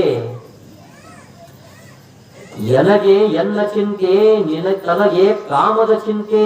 ನೋಡಿ, ಯಾಕಂದ್ರೆ ಈಗ ಮೊದಲಿನ ಕಾಲದಲ್ಲಿ ಚಮ್ಮಾರ ಇರ್ತಿದ್ರು, ಎಮ್ಮೆಗಳ ಚರ್ಮದ ಇದು ಮಾಡ್ತಿದ್ರು. ಆದ್ರೆ ಅವ್ರು ಏನ್ ದಾರಿ ಕಾಯ್ತಿದ್ರು, ಎಮ್ಮೆಗಳು ಯಾವಾಗ ಸಾಯ್ತಾವ್ ಅಂತ ದಾರಿ ಕಾಯ್ತಿದ್ರು. ಹಂಗ ಈಗ ನನ್ನ ಈ ಚರ್ಮದ ಆಸೆಪಿನಿ ಬಯಸ್ಲಾಕತ್ತೆಯಲ್ಲ, ನಿನ್ಗೆ ಯಾವ ಚಿಂತೆ? ನನಗೆ ಆ ಚೆನ್ನ ಮಲ್ಲಿಕಾರ್ಜುನ ಒಲೆಯನು ಎಂಬ ಚಿಂತೆ ನನಗಿದೆ ಅಂತ ಹೇಳ್ತಾ ಇದ್ದಾರೆ. ಮತ್ತೆ ನೀನು ಅದಕ್ಕ ಕಾಮ ಬಹಳ ಕೆಟ್ಟದ, ಅದಕ್ಕೋಸ್ಕರ ಭಗವದ್ಗೀತೆಯಲ್ಲಿ ಹೇಳ್ತಾ ಇದ್ದಾರೆ, ತ್ರಿವಿಧಂ ನರಕಸ್ಯೇದಂ ದ್ವಾರಂ ನಾಶನಮಾತ್ಮನಃ.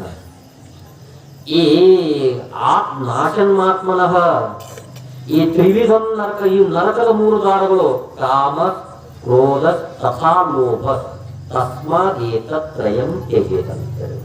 ಈ ಒಂದು ಸ್ವಲ್ಪ ಉಪನಿಷತ್ತ ಭಗವದ್ಗೀತೆ ವಿಚಾರ ಸಾಗರ ದ್ವಾದಶ ದರ್ಶನ ಒಂದು ಸ್ವಲ್ಪ ಹಳ್ಳಿಯಲ್ಲಿ ನಿಮಗೊಂದು ಸ್ವಲ್ಪ ಕಠಿಣ ಅನಿಸಿದ್ರು ಕೂಡ ಕೇಳ್ಕೋಬೇಕು. ನಾವು ಎಷ್ಟಂತ ಹಂಗೆ LKG UKG ಬರೀ ಕತಿ ಕೇಳ್ಕೊತ ನಕ್ಕೋತ ಹೋಗೋದಲ್ಲ. ಕೆಲವೊಂದು ಗಂಭೀರ ವಿಷಯ ನಮ್ಮನ್ನು ತಿಳ್ಕೋಬೇಕಾಗಿತ್ತಂದ್ರೆ ಕೆಲವೊಂದು ಕೇಳಬೇಕಾಗ್ತದೆ. ಕಾಮ ಭಾಳ ಕೆಟ್ಟದ, ಎಲ್ಲವನ್ನು ಗೆಲ್ಲಬಹುದು, ಆದರೆ ಆತ ಕಾಮ ಗೆಲ್ಲಿಕ್ಕಾಗಲಿಲ್ಲ. ಕಬೀರದಾಸರು ಹೇಳ್ತಾ ಇದ್ದಾರೆ ಪढ़ना गुनना चातुरी यह तो बाप सहल काम दहन मन बसकरण ಗಗನ ಚಲತ ಮುಸ್ಕಲ್ ಅಂತ. ಕಾಮ ಗೆದ್ದೋದು ಮತ್ತು ಕಾಮ ಒಂದು ಗೆದ್ದಿರದೆ ಎಲ್ಲವೂ ಗೆದ್ದಂತೆ. ಕೇಳ ಮಧ್ಯೆ ಹಣಿಯ ಕ್ಯಾನೆ ಅದ. ಹನುಮ ಅಂದ್ರೆ ಹನುಮಂತ ಎಲ್ಲಕ್ಕೆಲ್ಲ ಕರೆಕ್ಟ್. ಯಾಕೆ ಕರೆಕ್ಟ್ ಅಂದ್ರೆ ಅವ್ರು ಕಾಮನ್ನು ಗೆದ್ದ. ಮತ್ತು ಕಾಮ ಕ್ಷಣಿಕ ಸುಖ ಇರ್ತದೆ ನೋಡ್ರಿ. ಒಂದು ಕ್ಷಣಿಕ ಸುಖ. ಎಷ್ಟೋ ಮಂದಿ ಜೈಲಿನಲ್ಲಿ ಕುಳಿತಿರ್ತಾರೆ. ಒಂದು ನಿಮಿಷ 5 ನಿಮಿಷದ ಸುಖಕ್ಕಾಗಿ ತಪ್ಪು ಮಾಡಿ ಆಯುಷ್ಯ ಸರ್ವನಾಶ ಮಾಡ್ಕೋತಾರ. ಅದಕ್ಕೆ ಅದನ್ನು ಗೆಲ್ಲಬೇಕು. ಅದಕ್ಕೆ ಕಾಮ ಭಾಳ ಕೆಟ್ಟದ. ಇವನು ಕಾಮಕ್ಕೆ ಒಳಗಾದ. ಮತ್ತು ದೊಡ್ಡ ದೊಡ್ಡ ಪಂಡಿತರನ್ನು ಕೂಡ ಬಿಟ್ಟಿಲ್ಲ ಕಾಮ. ಮತ್ತು ಕಾಮ ಹೆಂಗ ಬರ್ತದಂತಂದ್ರೆ ನೀವು ಸ್ವಲ್ಪ ಗೆಲ್ಲ. ಮತ್ತು ಒಂದದ ಯಾರು ನಿಷ್ಠೆಯಿಂದ ಶಿವನ ನಾಮಸ್ಮರಣೆ ಮಾಡ್ತಾರಲ್ಲ ಅವ್ರು ಕಾಮನ್ ಗೆಲ್ತಾರೆ. ವಾಚೆ ವದತ ಶಿವನಾಮ ತಯಾ ನ ಬಾಧೆ ಕ್ರೋಧ ಕಾಮ ಅಂತ. ನಿಷ್ಠೆಯಿಂದ ಶ್ರದ್ಧೆಯಿಂದ. ಬಹುಶಃ ಇವತ್ತು ಪೇಪರ್ ಇವತ್ತು ನೀವು ಟಿವಿಯೆಲ್ಲ ಬರ್ಲಾಕತ್ತದ. ದೆಹಲಿಯಲ್ಲಿ ಒಬ್ಬ ಸ್ವಾಮೀಜಿ ಇವತ್ತು ಅವನಿಗೆ ಅರೆಸ್ಟ್ ಮಾಡಿದರು. ಸನ್ಯಾಸಿ ಆಗ್ಯಾನ, ಆಗ 17 ಜನರ ಮೇಲೆ ಆಸೆ ಪಟ್ಟಿದ್ದಾನೆ. ಏನಂತದ ಮತ್ತು ನೀವು ಅನ್ಬೋದು. ಮತ್ತು ಅವ್ನು ಸ್ವಾಮಿ ಇದ್ದ ಮತ್ತೆ ಹಿಂಗೆ ಆಗತ್ತದಾಗ ನಿಶ್ಚಿತವಾಗಿ ಅವನು ಸ್ವಾಮಿ ಇದ್ದ. ತನ್ಕೋ ಯೋಗಿ ಸಬ್ ಕರೆ ಮನ್ಕೋ ಕರೇನ ಕೋಯಿ. ಶರೀರಕ್ಕೆ ಸ್ವಾಮಿ ಮಾಡ್ಯಾನ ವಿನಃ ಒಳಗಿನ ಮನಸ್ಸಿಗೆ ಸ್ವಾಮಿ ಅಲ್ಲ. ಒಳಗ ಸ್ವಾಮಿ ಆಗಬೇಕಾಗಿತ್ತು.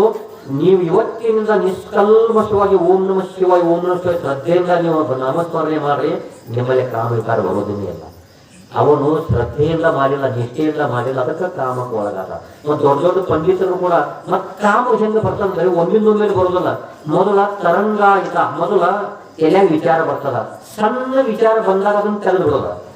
ಅದು ನಮ್ಗೆ ತ್ರಾಸ ಕೊಡೋದಿಲ್ಲ, ತೊಂದರೆ ಕೊಡೋದಿಲ್ಲ. ಏನು ತೊಂದರೆ ಕೊಡ್ತದ? ಸಣ್ಣ ಏನು ಬರಾಕಿದ ಧ್ಯಾಯತೋ ವಿಷಯ ಅನ್ಕೋ ಸಹ ಎಲೆಯಾಗ ಸ್ವಲ್ಪ ವಿಚಾರ ಬರಕಾಯ್ತು ತೆಗೆದು ಬಿಡೋದ. ಮತ್ತು ಎಲೆಯಾಗ ತುಂಬ್ಕೊಂಡ್ರಿ ಅದು ನಿಯಂತ್ರಣ ಆಗೋದಿಲ್ಲ.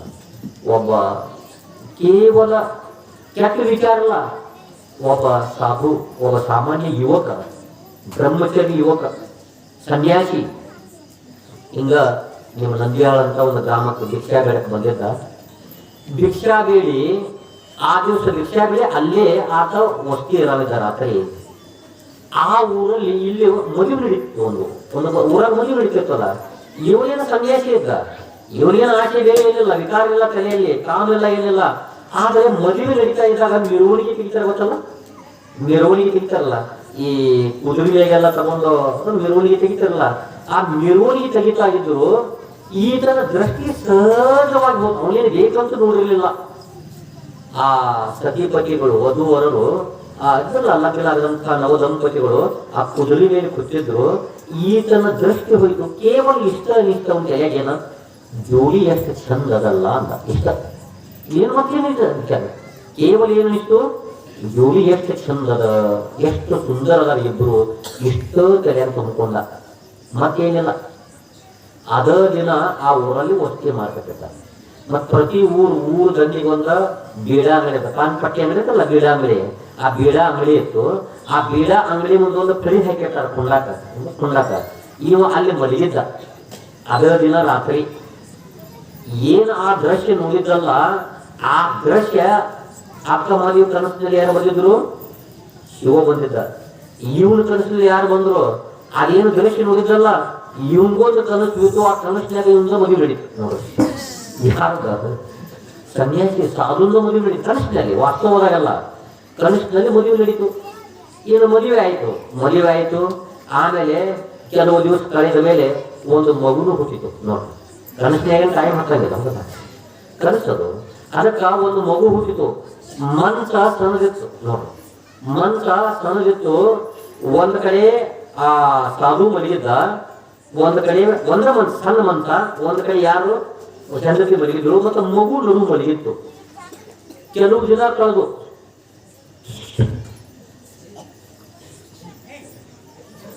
ಅವ್ರನ್ನ ಕಳಿಸ್ಬಿಡಲ್ಲ ಕಳಿಸ್ಬಿಡಲ್ಲ.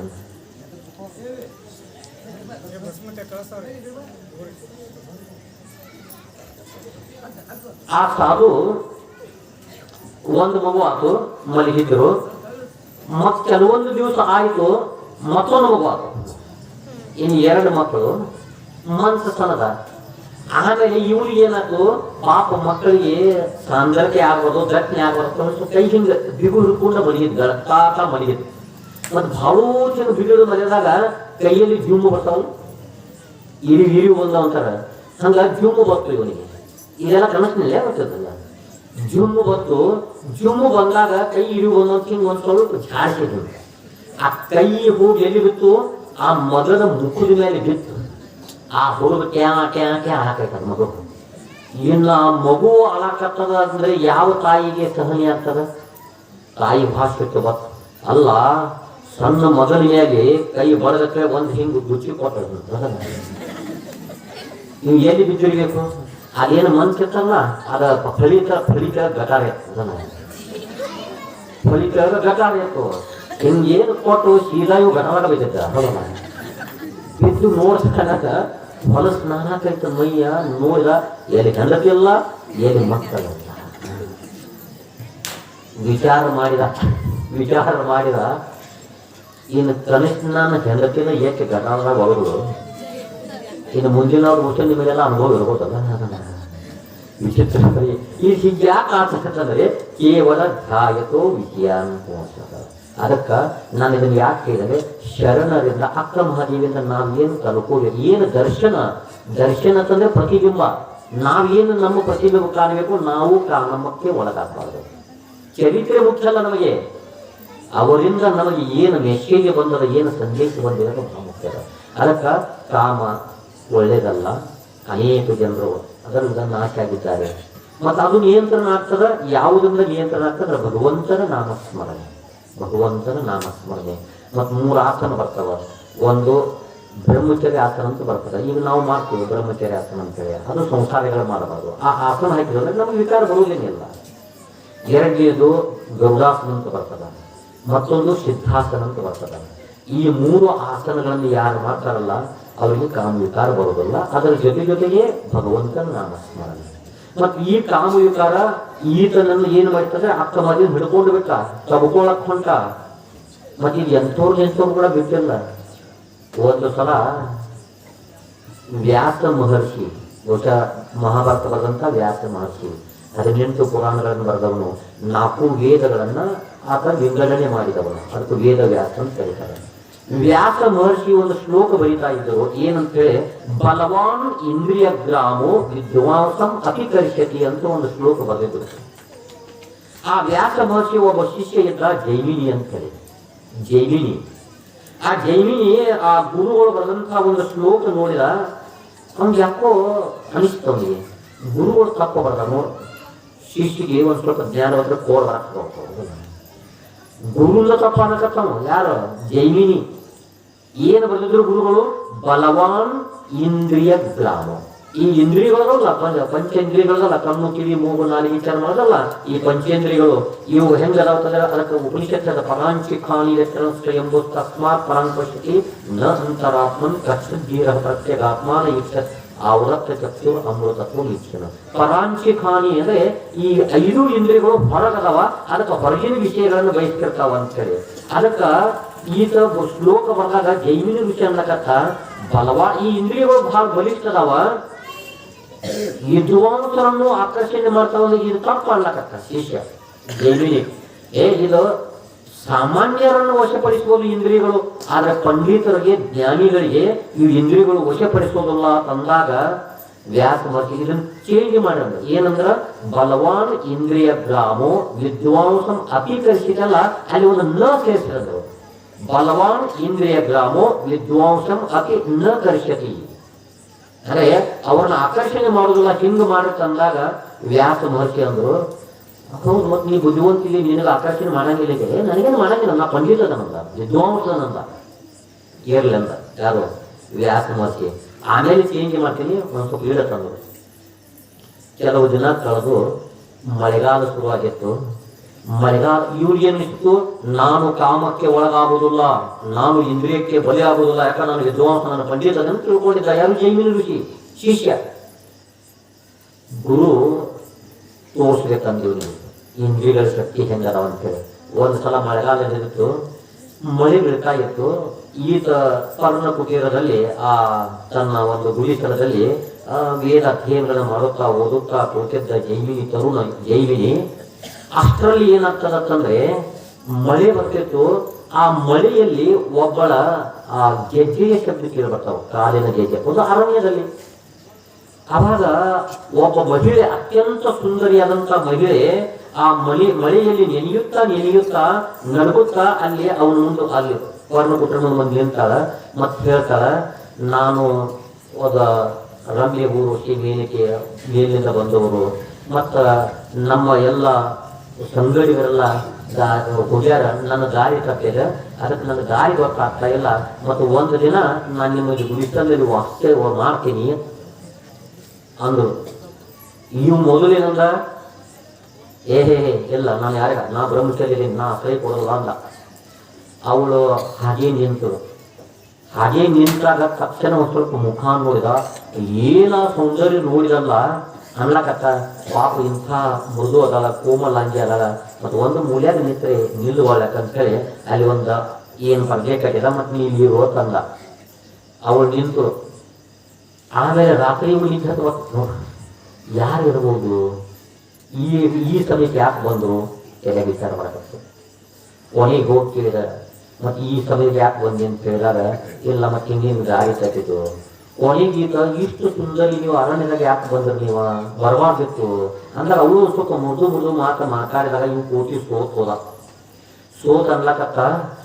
ಏನಿದೆಲ್ಲ ಕುಣಿಕತ್ತ ಬೆರಂತ ಕೂತ ಗೆಡ್ಡೆ ಗೆಲಿಸ್ತಿಂದ ಬದುಕೋದ್ ತಿಂತನು, ಮತ್ತು ಇವ್ರ ಜೊತೆ ಆರಾಮ ಸ್ವರ್ಗದಲ್ಲಿ ಸುಖ ಅನುಭವಿಸಿ ಇರ್ಬೇಕು ಅಂತ ನೀ ನನ್ನ ಲಗ್ನ ಅಂತೇನು ಕೇಳಬೇಕ ನೋಡಿ.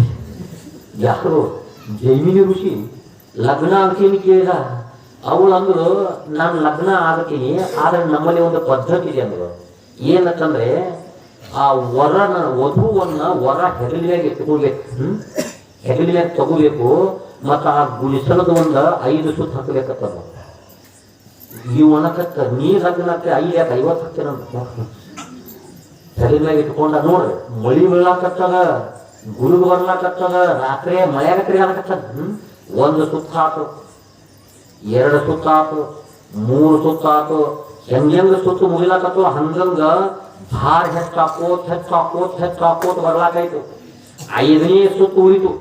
5ನೇ ಸುತ್ತ ಅವಳು ಅಂದಿದ್ರು ಮೊದಲ 5ಕ್ಕೆ 5 ಮುಗಿಸ್ಬೇಕು, ಅದನ್ನ ಲಗ್ನ ಹಾಕ್ತೀನಿ.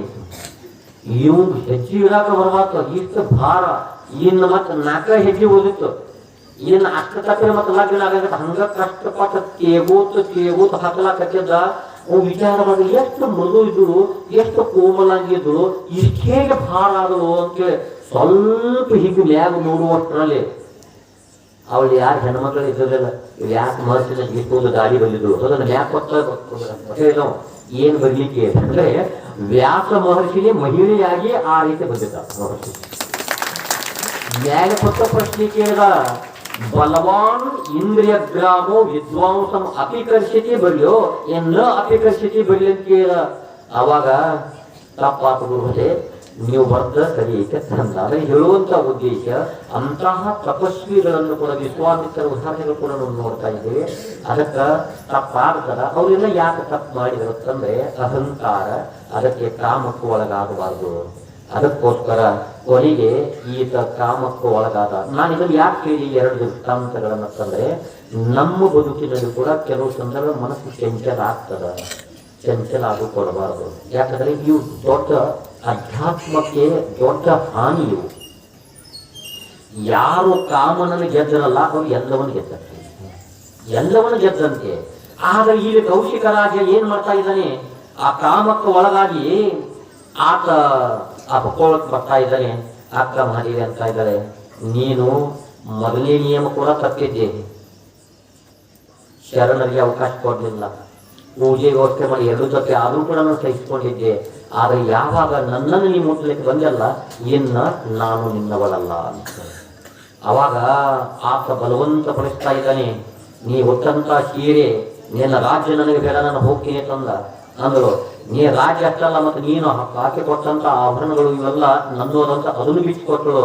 ಉಟ್ಟಂತ ಸೀರೆಯನ್ನು ಕೂಡ ಕೊಟ್ಟು ಇಡೀ ಕೂದಲನ್ನೇ ತನ್ನ ವಸ್ತ್ರವನ್ನಾಗಿ ಮಾಡಿ ತ್ಯಾಗ ಮಾಡ್ತಾ ಇದ್ದಾರೆ. ಎಂಥ ಎಂಥ ತ್ಯಾಗ! ನಾವು ನೋಡಬೇಕು ಹೇಗೆ ಬದುಕ್ತಾ ಇದ್ದೇವೆ ಜೀವನದಲ್ಲಿ. ಕೊನೆಗೆ ಅಕ್ಕ ಮಹಿಳೆ ಅತ್ಯಂತ ತರುಣಿ, ಮತ್ತು ಹೆಂಗ ತಂದೆ ತಾಯಿ ಬೆಳೆಸಿದ್ರು ಅವಳನ್ನಂತಂದ್ರೆ, ಯಾವ ಒಬ್ಬಳೇ ಒಬ್ಬ ಮಗಳು, ಶ್ರೀಮಂತ ಮಣಿತನ ಅವ್ರದ್ದು ಕೂಡ. ಶೆಟ್ಟಿ ಆತ, ನಿರ್ಮಲ ಶೆಟ್ಟಿ ದೊಡ್ಡ ಶ್ರೀಮಂತ ಇದ್ದ. ಅವನು ಕೂಡ ಮಗಳನ್ನ ಅಂಗೈ ನೆಲ್ಲಿಕಾಯಿ ಹಂಗೆ ಬೆಳೆಸಿದ್ದ. ಕಷ್ಟ ಗೊತ್ತಿದ್ದಿರಲಿಲ್ಲ. ಬರಿಗಾಲಿನಿಂದ ಅರಮನೆಯನ್ನು ಬಿಟ್ಟು ಹೋಗ್ತಾ ಇದ್ದಾಗ ಕಾಲಲ್ಲಿ ಪಾದರಕ್ಷೆ ಇಲ್ಲ, ಮುಳ್ಳು ಮುಗಿತಾ ಇವೆ, ಕಲ್ಲು ಎಳುತ್ತಾ ಇದ್ದಾಳೆ. ಆಮೇಲೆ ಅವು ಎಲ್ಲ ಏನು ಅವು ಕಂಟಿ ಎಲ್ಲ ರಕ್ತ ಸುರಿತಾ ಇದೆ. ಆದರೂ ಕೂಡ ಕೇವಲ ಭಗವಂತನಿಗೆ ನಾಮಸ್ಮರಣೆ, ಕೇವಲ ಭಗವಂತನಿಗೆ ಲಕ್ಷ್ಯ. ಹೀಗೆ ಮಾಡುತ್ತಾ ಏನಂತ ಇದ್ದಾಳೆ, ಇನ್ನು ನಾನು ತಾಯಿ ಮನೆಗೂ ಕೂಡ ಹೋಗಬಾರ್ದು. ಯಾಕಂತಂದ್ರೆ ತಾಯಿ ಮನೆಗೆ ಹೋದಿರ್ತಂದ್ರೆ ಆ ತಾಯಿ ತಂದೆಗೆ ತುಂಬಾ ದುಃಖ ಆಗ್ತದ. ಅದಕ್ಕ ಇನ್ನ ನನ್ನಿಂದ ತಂದೆ ತಾಯಿಗೂ ಕೂಡ ಸಮಸ್ಯೆ ಆಗೋದು ಅಂತ ಹೇಳಿ ಹೋಗ್ತಾ ಇದ್ದಾರೆ. ಈ ವಿಷಯ ಗೊತ್ತಾಗ್ತಾ ಇದೆ ಯಾರಿಗೆ? ತಂದೆ ತಾಯಿ ಗೊತ್ತಾಗ್ತಾ ಇದೆ. ಅವಾಗ ತಂದೆ ತಾಯಿಗಳು ಹೇಳ್ತಾ ಇದ್ದಾರೆ, ಇಲ್ಲ ಮತ್ ನೀ ಹಿಂಗೆ ಬಂತೆಲ್ಲ, ಮತ್ತ ನೀ ತುಂಬಾ ನಾವೆಲ್ಲ ನಿಮಗೆ ಬಿಸಿ ಆಹಾರ ಕೊಡ್ತೇವೆ, ಮತ್ ಹಸಿವಾದರೆ ಏನ್ ಮಾಡ್ತೇವೆ ಅಂತ. ಹಸಿವಾದರೆ ಭಿಕ್ಷಾನ್ನಗಳುಂಟು ಬರ್ತದ, ಹಸಿವಾದರೆ ಭಿಕ್ಷಾನ್ನಗಳುಂಟು, ಕೃಷಿಯಾದರೆ ಕೆರೆ ಕೊಳ್ಳ ಬಾವಿಗಳುಂಟು, ಅಂಗ ಶೀತಕ್ಕೆ ಬೀಸಾಟ ಅರಿವುಗಳುಂಟು, ಮಲಗಲು ಹಾಳು ದೇಗುಲಗಳುಂಟು, ಚನ್ನ ಮಲ್ಲಿಕಾರ್ಜುನ ಆತ್ಮಸಂಗಾಸಕ್ಕೆ ನೀನೆನಗುಂಟು. ಹಸಿವಾದರೆ ಭಿಕ್ಷಾನ್ನಗಳುಂಟು. ನಾ ಮೊದಲನೇ ದಿವಸನ ಹೇಳಿದ್ದೆ, ಅಕ್ಕ ಮಹಾದೇವಿ ಭಿಕ್ಷಾ ಬೇಡಿ ಭಗವಂತನನ್ನು ಒಲಿಸಿಕೊಂಡರು. ನಾವ್ ಯಾರು ಭಿಕ್ಷಾ ಬೇಡೋದು ಬೇಡ, ಮನ್ಯಾಗ ಬಿಸಿ ರೊಟ್ಟಿ ತಿನ್ನು. ಬಿಸಿ ರೊಟ್ಟಿ ತಿಂದ್ರೆ ನಾವು ಓಂ ನಮಃ ಶಿವಾಯ ಅನ್ನೋನಲ್ಲ, ಮತ್ತೆ ಬಿಸಿ ರೊಟ್ಟಿ ತಿಂದು ನಾವು ಓಂ ನಮಃ ಶಿವಾಯ ನಮ್ಮಷ್ಟು ಮೂರ್ಖರ ಈ ಜಗತ್ತಿನಲ್ಲಿ ಯಾರಲ್ಲ, ಅದಲ್ಲ. ಇದನ್ನ ನಾವು ನಮಗೆ ತಿಳ್ಕೋಬೇಕು. ಅಕ್ಕ ಮಹಾದೇವಿ ಆ ಭಿಕ್ಷಾನ್ನಗಳುಂಟು, ಹಸಿವಾದರೆ ಭಿಕ್ಷಾನ್ನಗಳುಂಟು, ಕೃಷಿಯಾದರೆ ಕೆರೆ ಕೊಳ್ಳ ಬಾವಿಗಳುಂಟು. ಮತ್ತೆ ನೀರಡೆ ಕಾಯ್ತಂದ್ರೆ ಕೆರೆಯೊಳಗೆ ನೀರು ಕುಡಿತೀನಿ, ಬಾವಿಯೊಳಗೆ ನೀರು ಕುಡಿತೀನಿ, ಹಳದಾಗ ನೀರು ಕುಡಿತೀನಿ. ನಾನಂತೇಳಿ ಕನಿಷ್ಠ ಪಕ್ಷ ನೀವು ಫಿಲ್ಟರ್ ನೀರು ಕುಡಿದ್ರೆ ಪರಮಾತ್ಮನ ಭಕ್ತಿ ಮಾಡ್ತೇನೆ, ಹೌದಲ್ಲ. ಅವಳು ಕೆರೆ ನೀರು ಕುಡಿದ್ರು ಅಂದ್ಮೇಲೆ ನಾವ್ ಯಾಕ, ಹೌದಲ್ಲ, ನಮಗಂತ ಸ್ಥಿತಿ ಬಂದಿಲ್ಲ. ಅದಕ್ಕೆ ನಾನು ಪದೇ ಯಾಕೆ ಇಂಥ ಚರಿತ್ರೆಯನ್ನು ಹೇಳ್ತಾ ಇದ್ದೇನೆ ಅಂತಂದ್ರೆ, ಅವ್ರು ಹೆಂಗ ಬದುಕಿದ್ರು ನಾವು ಹೇಗೆ ಬದುಕ್ತಾ ಇದ್ದೇವೆ. ಅಂಗ ಶೀತಕ್ಕೆ ಬೀಸಾಟ ಅರಿವುಗಳುಂಟು. ಕೆಲೆ ಐತಂದ್ರೆ ಏಷಂಬರಂತೂ ಇದೆ, ಆಮೇಲೆ ಕೆಲೆ ಹತ್ತಾಕೈತೆ ಯಾರಾದ್ರೂ ಹರಿವು ಹೋಗಿರ್ತಾರಲ್ಲ, ಅದನ್ನು ನಿಮ್ಮ ಮೇಲೆ ಹಚ್ಕೋತೀನಿ ಅಂತಂದು.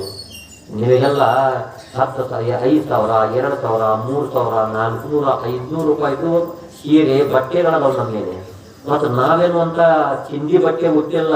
ಅವರು ಚಿಂದಿ ಬಟ್ಟೆಯನ್ನ ಅಂಗ ಶೀತಕ್ಕೆ ಗಳಿಸಿದಳು, ಭಕ್ತಿ ಮಾಡು. ನಾವ್ ಯಾಕೆ ಮಾಡಬಾರ್ದು? ಅದಕ್ಕೆ ಇವತ್ತಿನಿಂದ ಬಿಸಿ ರೊಟ್ಟಿ ತಿಂತಾ ಇದ್ದಾಗ ಪ್ರತಿಯೊಂದು ತುತ್ತಿಗೆ ನಾವು ಭಗವಂತನ ನಾಮಸ್ಮರಣೆ ಮಾಡಬೇಕು. ಮಾಡಿದ್ಯಾ ಆಗಲೇ ನೀವು ಇವೆಲ್ಲ ಇಷ್ಟು ಖರ್ಚು ಮಾಡಿ ಇಲ್ಲಿ ನಮ್ಮನ್ನು ಕರೆಸಿ ಈ ಶರಣ ಕಲ್ಯಾಣ ದರ್ಶನ ಕೇಳಿದ್ರೆ ಸಾರ್ಥಕ ಆಗ್ತದ, ಇಲ್ಲದ್ರೆ ಇದು ಹೇಳೆಲ್ಲ ವ್ಯರ್ಥ ಆಗ್ತದ. ಅದಕ್ಕೆ ರೊಟ್ಟಿ ಊಟ ಮಾಡ್ತಾ ಇದ್ದಾಗ ಭಗವಂತನ ನಾಮಸ್ಮರಣೆ, ನೀರು ಕುಡಿತಾ ಇದ್ದಾಗ ಪ್ರತಿಯೊಂದು ಗುಟುಕು ನೀರು ಕುಡಿತಾ ಇದ್ದಾಗ ಭಗವಂತನ ನಾಮಸ್ಮರಣೆ.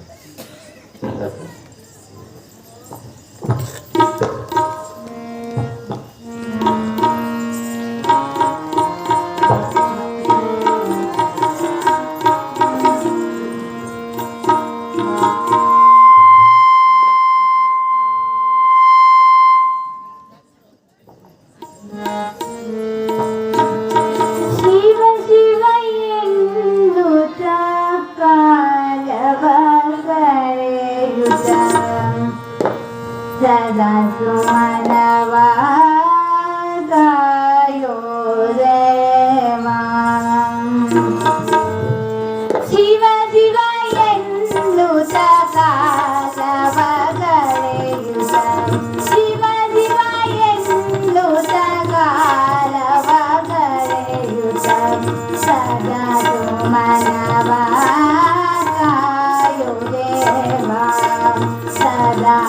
ಮಾನವ ಕಾಯೋ ದೇವ ಶಿವ ಶಿವ ಎಂದು ಸಕಾಲವ ಕರೆಯುತ್ತ ಶಿವ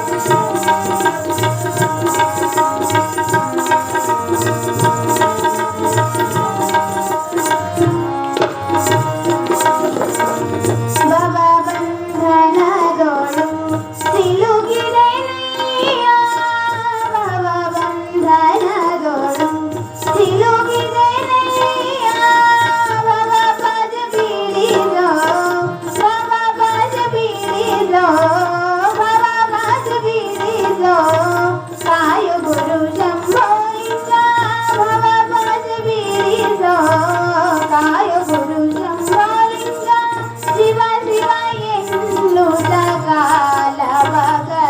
ಸಕಾಲವ ಕರೆಯುತ್ತ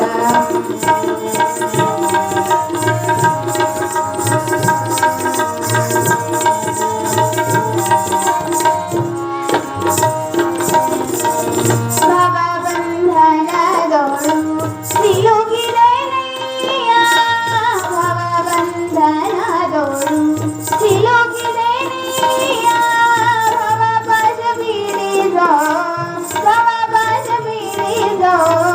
ಕಾಯುವುದು ಶಂಭೋಲಿಂಗ ಭವಪಾಶ ಬೀಳಿಸೋ ಕಾಯುವುದು ಶಂಭೋಲಿಂಗ ಶಿವ ಶಿವ ಎಂದು ಸಕಾಲವ ಕರೆಯುತ್ತ ಶಿವ ಶಿವ ಎಂದು ಸಕಾಲವ ಕರೆಯುತ್ತ ಸದಾ ಸುಮನವ ಕಾಯೋ ದೇವಂ ಸದಾ ಸುಮನವ ಕಾಯೋ ದೇವ ಶಿವ ಶಿವ ಎಂದು ಸಕಾಲವ ಕರೆಯುತ್ತ ಶಿವ ಶಿವ ಎನ್ನುತ್ತ ಶಿವ ಶಿವ ಎನ್ನುತ್ತ ಶಿವ ಶಿವ ಎನ್ನುತ್ತ ಕಾಲವ ಕರೆಯುತ್ತ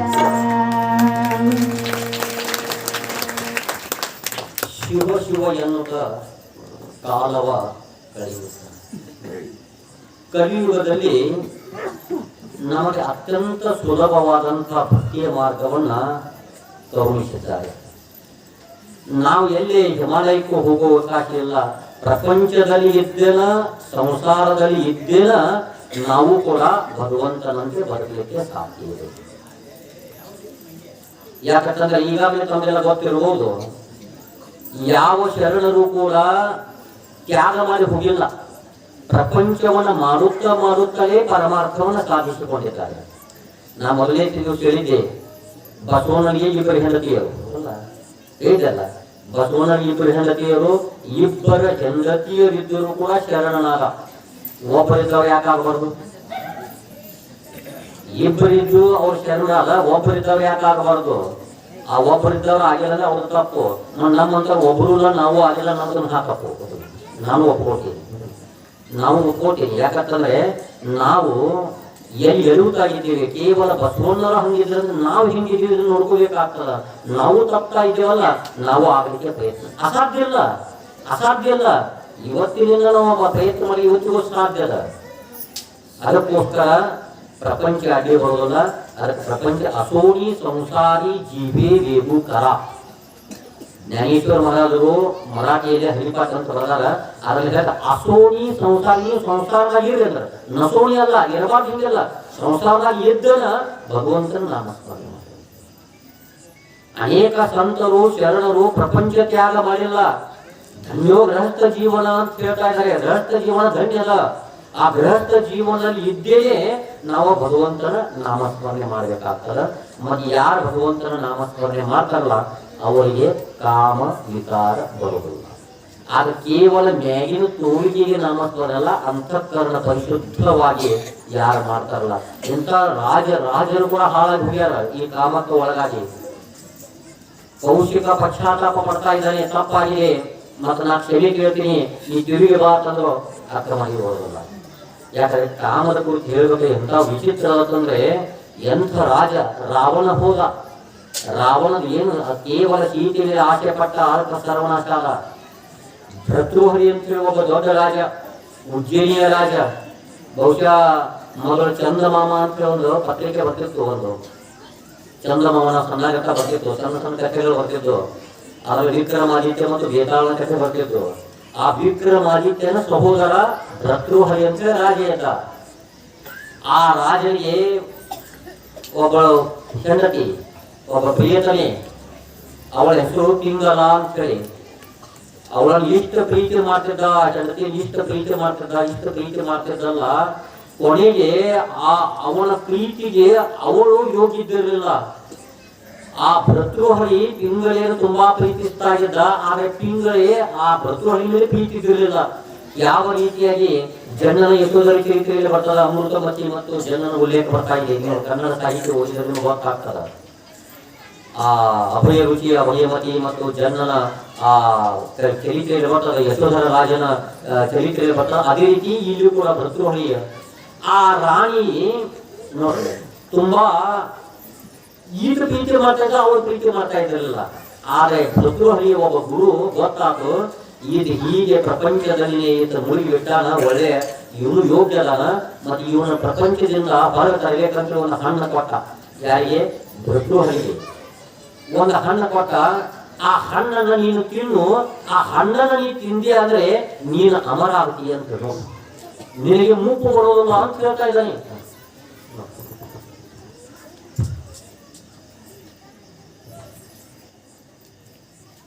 ಮುಂದೆ ಹೊತ್ತವರಿಗೆ ಏನು ಮಾಡೋದಿಲ್ಲ, ಏನು ಹೋಗ್ಬೇಕಾಗ್ತದೆ.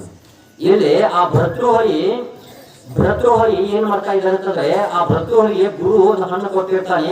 ಈ ಹಣ್ಣನ್ನು ನೀನು ತಿನ್ನು, ನಿನಗೆ ಮೂಕು ಬರೋದಿಲ್ಲ, ನೀನು ಯಾವಾಗಲೂ ತರುಣನಾಗಿ ಉಳಿತು ಅಂತ ಹೇಳಿದ. ಭರ್ತೃಹರಿ ಆ ಹಣ್ಣನ್ನು ತಗೊಂಡ, ತಿನಿರೇ ತಂದ.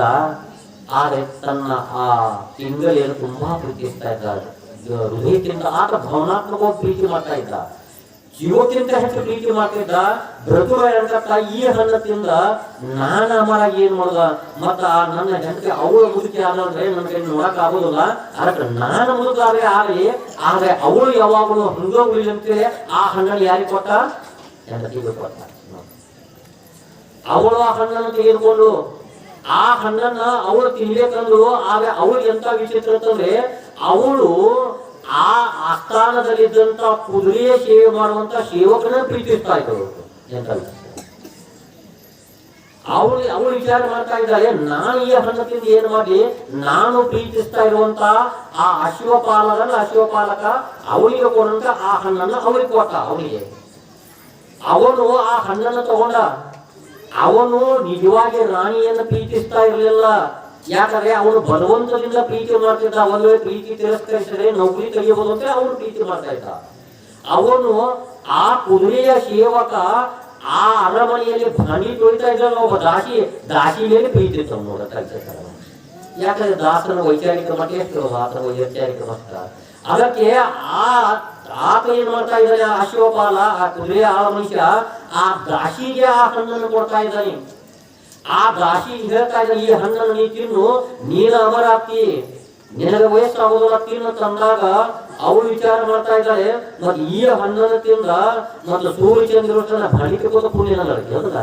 ಯಾಕೆ ನಾನೊಬ್ಬ ದಾಸಿ, ಮತ್ತ ನಾನು ಇಂಥ ಸೇವಕಿನ ತಿನ್ನೋದಕ್ಕಿಂತನೂ ಈ ರಾಜದ ಅರಸ ದೊಡ್ಡ ವ್ಯಕ್ತಿ ಅದಾನ, ಆ ಭರ್ತೃಹರಿಗೆ ಕೊಡೋಣ, ಅವಳು ಏನಾಗಲಿ ಅಮರನಾಗಲಿ ಅಂತೇಳಿ ಆ ಹಣ್ಣನ್ನ ತಿರುಗಿ ಆ ದಾಸಿ ಇದ್ದಳು ಭರ್ತೃಹರಿಗೆ ಕೊಡ್ತಾ ಇದ್ದಾರೆ.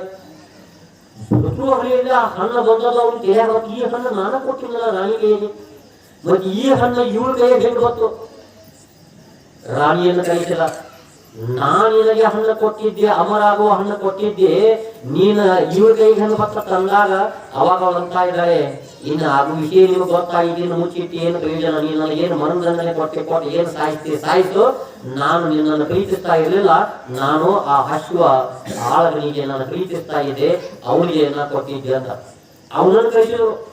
ಅವನು ಕೇಳ್ದ, ನೀನು ಹಣ್ಣ ಇವ್ರಿಗೆ ಹೆಣ್ಣು ನಿನ್ ಕೈಗೆ ಯಾರಿಗೆ ಕೊಟ್ಟೆ? ಅವನು ಹೇಳ್ದ, ನಾನು ಆ ದಾಸಿಗೆ ಕೊಟ್ಟೆ. ದಾಸಿ ಅಂದ್ರು ಇದನ್ನು ತಿಂದು ನಾ ಏನು ಮಾಡಿ ತಂದಾಗ ಅವಾಗ ಪಶ್ಚಾತ್ತಾಪ ಯಾರಿಗೆ? ಭರ್ತೃಹರಿಗೆ. ಯಾರನ್ನ ನಾನು ಜೀವಕ್ಕಿಂತ ಹೆಚ್ಚು ಪ್ರೀತಿಸ್ತಾ ಇದ್ದೆ, ಅವಳೇ ಇವತ್ತು ನನ್ನ ತಿರಸ್ಕಾರ ಮಾಡ್ತಾ ಇದ್ದ. ಅದಕ್ಕೆ ಅವಳು 3 ಶತಕ ಅವ, ನೀತಿ ಶತಕ, ವೈರಾಗ್ಯ ಶತಕ ಅಂತ ಬರ್ತದ ಅದರಲ್ಲಿ. ಆ ವೈರಾಗ್ಯ ಶತಕದಲ್ಲಿ ಒಂದು ಶತಕ ಬರೀತಾ ಇದ್ದಾನೆ. ಯಾಂ ಚಿಂತಯಾಮಿ ಸತತಂ ಮಯಿ ಸಾ ವಿರಕ್ತ ಸಾಪ್ಯನ್ಯ ವಿಕ್ಷತಿ ಜನಂ ಸಜನೋನ್ಯ ಸಕ್ತಃ ಅಸ್ಮತ್ ಕುಟೀಚ ಪರಿತುಷ್ಯತಿ ಕಾಚಿದಾನ್ಯ ಧಿಟ್ಟಾಂಚ ಕಂಚ ಮದನಂಚ ಯಮಾಂಚ ಮಾಂಚ ಅಂತೇಳಿ ಅಳುತ್ತ ತನ್ನ ಚರಿತೆಯನ್ನು ಬರೀತಾ ಇದ್ದಾನೆ ಭಕ್ತರು. ಧಿಟ್ಟಾಂಚ ಧಿಕ್ಕಾರ ಇರಲಿ ಅಂತಂದ್ರು. ಈ ಕಾಮಕ್ಕೆ ಧಿಕ್ಕಾರ ಇರಲಿ. ಯಾಕಂದ್ರೆ ಯಾಂ ಚಿಂತೆಯಾಮಿ ಸತತಂ, ಯಾರನ್ನು ನಾನು ರಾತ್ರಿ ಹಗಲಿ ಚಿಂತೆ ಮಾಡ್ತಿದ್ದೆ, ಯಾರನ್ನ ಕುರಿತು ನಾನು ಕಾಳಜಿ ಮಾಡ್ತಾ ಇದ್ದೆ, ಮೈ ಸಾ ವಿರಕ್ತ, ಅವಳು ನನ್ನ ಮೇಲೆ ಆಸಕ್ತಳಲ್ಲ, ನನ್ನ ಮೇಲೆ ವಿರಕ್ತದಳ. ಮತ್ತ ಅವಳಿಗೆ ಇರಬೇಕಲ್ಲ, ಅವಳು ಒಬ್ಬ ಅಶ್ವಪಾಲನನ್ನು ಪ್ರೀತಿಸ್ತಾ ಇದ್ದಾನೆ, ಅವನಾದ್ರೂ ಒಬ್ಬ ರಾಣಿ ಪ್ರೀತಿ ಮಾತಾಡ ಅವನು ಕೂಡ ಪ್ರೀತಿಗೆ ಬೆಲೆ ಕೊಡಲಿಲ್ಲ. ಅದಕ್ಕ ನನಗೂ ಧಿಕ್ಕಾರ ಇರಲಿ, ಅವನಿಗೂ ಧಿಕ್ಕಾರ ಇರಲಿ, ಆ ಕಾಮಕ್ಕೂ ಧಿಕ್ಕಾರ. ಧಿಕ್ತಾಂಚ ಕಂಚ ಮದನಂಚ ಯಮಾಂಚ ಮಾಂಚ ಅಂತ ಅಳುತ್ತ ತನ್ನ ಚರಿತ್ರೆಯನ್ನು ಬರೀತಾ ಇದ್ದಾನೆ. ಆಮೇಲೆ ರಾಜ್ಯವನ್ನ ಆ ವಿಕ್ರಮಾದಿತ್ಯನಿಗೆ ಕೊಟ್ಟು ತ್ಯಾಗ ಮಾಡಿ ಸನ್ಯಾಸಿ ಆಗ್ತಾ ಇದ್ದಾನೆ. ಯಾರು? ಭರ್ತೃಹರಿ. ಆ ಭರ್ತೃಹರಿನ ಒಂದೊಂದು ಶ್ಲೋಕಗಳ ನಾವು ನೋಡ್ಬೇಕಲ್ಲ, ಎಷ್ಟು ಒಳ್ಳೆ ಒಳ್ಳೆ ಸೂತ್ರಗಳು. ಆ ನೀತಿ ಶತಕಗಳನ್ನು ಓದ್ತಾ ಇದ್ದಾಗ ವೈರಾಗ್ಯ ಓದಿ ಬರ್ತದ ಹಂಗಿಲ್ಲ. ಅದಕ್ಕಾಗಿ ಹೇಳುವಂತ ಉದ್ದೇಶ, ಒಬ್ಬ ರಾಜನಿದ್ದರೂ ಕೂಡ ಕಾಮ ವಿಕಾರ ಒಬ್ಬ ಸಾಮಾನ್ಯ ದಾಸನಿಗೆ ಹೋಯ್ತಲ್ಲ, ಅದು ಇಷ್ಟು ಕೆಟ್ಟದ ಕಾಮ. ಅದಕ್ಕೆ ದಯವಿಟ್ಟು ಎಷ್ಟು ಯೋಧೆ ಇರಲಿ, ಎಷ್ಟದಲ್ಲ ನೀವೆಲ್ಲ ಕಾಮಕ್ಕೆ ಒಳಗಾಗಬೇಡ್ರಿ. ಯಾಕಂದ್ರೆ ಕಾಮ ಬತ್ತು ಅಂದ್ರೆ ಸರ್ವನಾಶ ಆಗ್ತದ, ತಂದೆ ತಾಯಿಯ ಮನೆತನದ ಅಪಮಾನ ಆಗ್ತದ. ಅದಕ್ಕೋಸ್ಕರ ಇಲ್ಲಿ ಆ ಅಕ್ರಮ ಹರಿವಿ ಈ ಕಾಮಕ್ಕೆ ಒಳಗಾದಂತಹ ಆ ಯಾರನ್ನ ಕೌಶಿಕ ರಾಜನನ್ನ ತಿರಸ್ಕಾರ ಮಾಡ್ತಾ ಇದ್ದಾರೆ, ಹೋಗ್ತಾ ಇದ್ದಾರೆ. ಎಂಥ ಪರಿಸ್ಥಿತಿ! ಹಸಿವಾಗ್ತಾ ಇದೆ. ಹಸಿವಾಗ್ಲಿಕ್ಕೆ ಹೋದಾಗ, ಭಿಕ್ಷೆ ಬೇಡಕ್ಕೆ ಹೋದಾಗ ಕೆಟ್ಟ ದುಷ್ಟ ಕಾಮುಕ ವ್ಯಕ್ತಿಗಳು ಅವಳಿಗೆ ದುರಾಶೆಯಿಂದ ನೋಡ್ತಾ ಇದ್ದಾರೆ. ಅವಾಗ ಅಕ್ರಮ ಹರಿವಿ ತುಂಬಾ ದುಃಖ ಆಗ್ತಾ ಇದೆ. ಯಾಕೆ ನನಗೆ ತೊಂದರೆ ಕೊಡ್ತೀರಿ ಅಂತ ಅವಳ ವಚನಗಳದಾವ, ಅದು ಹೇಳಲಿಕ್ಕೂ ಕೂಡ ಆಗೋದು ಅಂತ ವಚನಗಳದಾವ. ನಾನು ಏನ್ ತಪ್ಪು ಮಾಡೀನಿ, ಅದಕ್ಕೆ ನನ್ನ ಕಡೆ ನೋಡ್ಬೇಡ್ರಿ ಅಂತ ಹೇಳ್ತಾ ಇಲ್ಲ. ಆದರೂ ಕೂಡ ಕೆಲವರು ಬೆನ್ನಸ್ತಾ ಇದ್ದಾರೆ. ಆದರೂ ಕೂಡ ಅದನ್ನೆಲ್ಲ ಅದಕ್ಕೆ ಅವ್ರು ಏನ್ ಮಾಡ್ತಿದ್ರು, ಹಗಲಿ ಹೋಗ್ತಾ ಇದ್ದಿರಲಿಲ್ಲ. ಹಗಲಿ ಎಲ್ಲಾದ್ರೂ ಒಂದು ಗುಡಿಯಲ್ಲಿ ಬಚ್ಚಿ ಕೂಡೋಳು, ಮತ್ತೆ ರಾತ್ರಿನೂ ನಡೆಯೋಳು. ಮತ್ತೆ ರಾತ್ರಿ ನಡೀತಾ ಇಲ್ಲ ಬಿಡ್ತಿದ್ರು, ಗಿಡಕ್ಕೆ ಜಿಕ್ಕೆ ಹೊಯ್ತಾ ಇದ್ರು. ಯಾಕೆ ಬೇಕ್ರಿ ಎಲ್ಲ ಏನು ಬೆಳಕೆಲ್ಲ ಏನಿಲ್ಲ. ಅಂಥ ಕಷ್ಟದಲ್ಲಿ ಅವರು ಪರಮಾತ್ಮ ಮಾಡಿದ್ರು, ನಾವ್ ಯಾಕೆ ಮಾಡಬಾರ್ದು? ಕೊನೆಗೆ ಈ ರೀತಿ ಮಾಡ್ತಾ ಇದ್ದಾಗ ಕೊನೆಗೆ ಏನಾಗ್ತಾ ಇದೆ ಅಂತಂದ್ರೆ, ಮತ್ತೆ ತಂದೆ ತಾಯಿಗಳು ಹೋಗಿ ಅವರು ಅಡ್ಡಲಾಗ್ತಾ ಇದ್ದಾರೆ. ತಂದೆ ತಾಯಿಗಳು ಜನ್ಮ ಕೊಟ್ಟಂತ ತಂದೆ ತಾಯಿಗಳು ಮತ್ತೆ ನಮ್ಮ ಊರು ಮಂದಿಯೆಲ್ಲ ಗೈಲಾಕತ್ತಾರ, ನಮಗ ಹೆಸರು ಇಡ್ಲಾಕತ್ತಾರ, ಮತ್ತ ನಮ್ದು ಅಪಮಾನ ಆಗ್ತದ, ಮತ್ ನೀ ತಿರುಗಿ ಬಾ. ಅಕ್ರಮ ಒಂದು ಹೆಸರು ಇಡವ್ರ, ನೀ ಹೆಂಗ ಇದ್ದರೂ ಕೂಡ ಹೆಸರು ಇಡತಾರ. ಯಾಕಂದ್ರೆ ಈ ಲೋಕದಲ್ಲಿ ನಾವು ಹುಟ್ಟಿದ್ದೇವೆ ಅಂತಂದ್ಮೇಲೆ ಮಣಿ ಇಲ್ಲಿ ಲೋಕದ ಕಟ್ಟಿ ಒಂದ್ರೆ ನಮ್ಮ ಹೆಸರು ಇಡವರ. ಅದಕ್ಕಾಗಿ ಹೇಳ್ತಾ ಇದ್ದಾರೆ, ಬೆಟ್ಟದ ಮೇಲೊಂದು ಮನೆಯ ಮಾಡಿದ್ದು.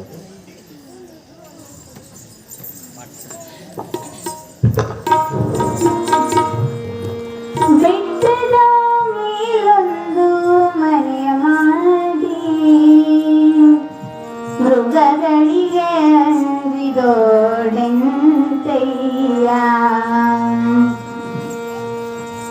ಬೆಟ್ಟದ ಮೇಲೊಂದು ಮನೆಯ ಮಾಡಿ, ಬೆಟ್ಟದ ಮೇಲೊಂದು ಮನೆಯ ಮಾಡಿ ಮೃಗಗಳಿಗೆ ಅಂಜಿದೋಡೆಂತಯ್ಯ, ಮೃಗಗಳಿಗೆ ಅಂಜಿದೋಡೆಂತಯ್ಯ.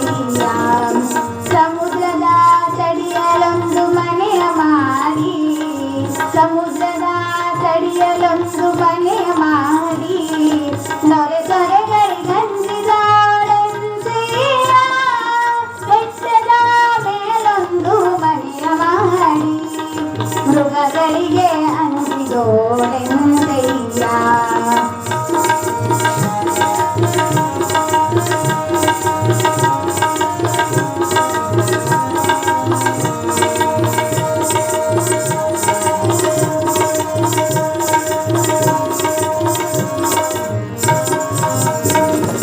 ಸಂತೆಯಲ್ಲಿ ಸಣ್ಣದೊಂದು ಮನೆಯ ಮಾಡಿ, ಸಂತೆಯಲ್ಲಿ ಸಣ್ಣದೊಂದು ಮನೆಯ ಮಾಡಿ ಶಬ್ದಕ್ಕೆ ನಾಚಿದೋಳೆಂತಯ್ಯ.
ಮೃಗಗಳಿಗೆ ಅಂಜಿದೋಡೆಂತಯ್ಯ ಮೃಗಗಳಿಗೆ ಅಂಜಿದೋಡೆಂತಯ್ಯ ಮೃಗಗಳಿಗೆ ಅಂಜಿದೋಡೆಂತಯ್ಯ.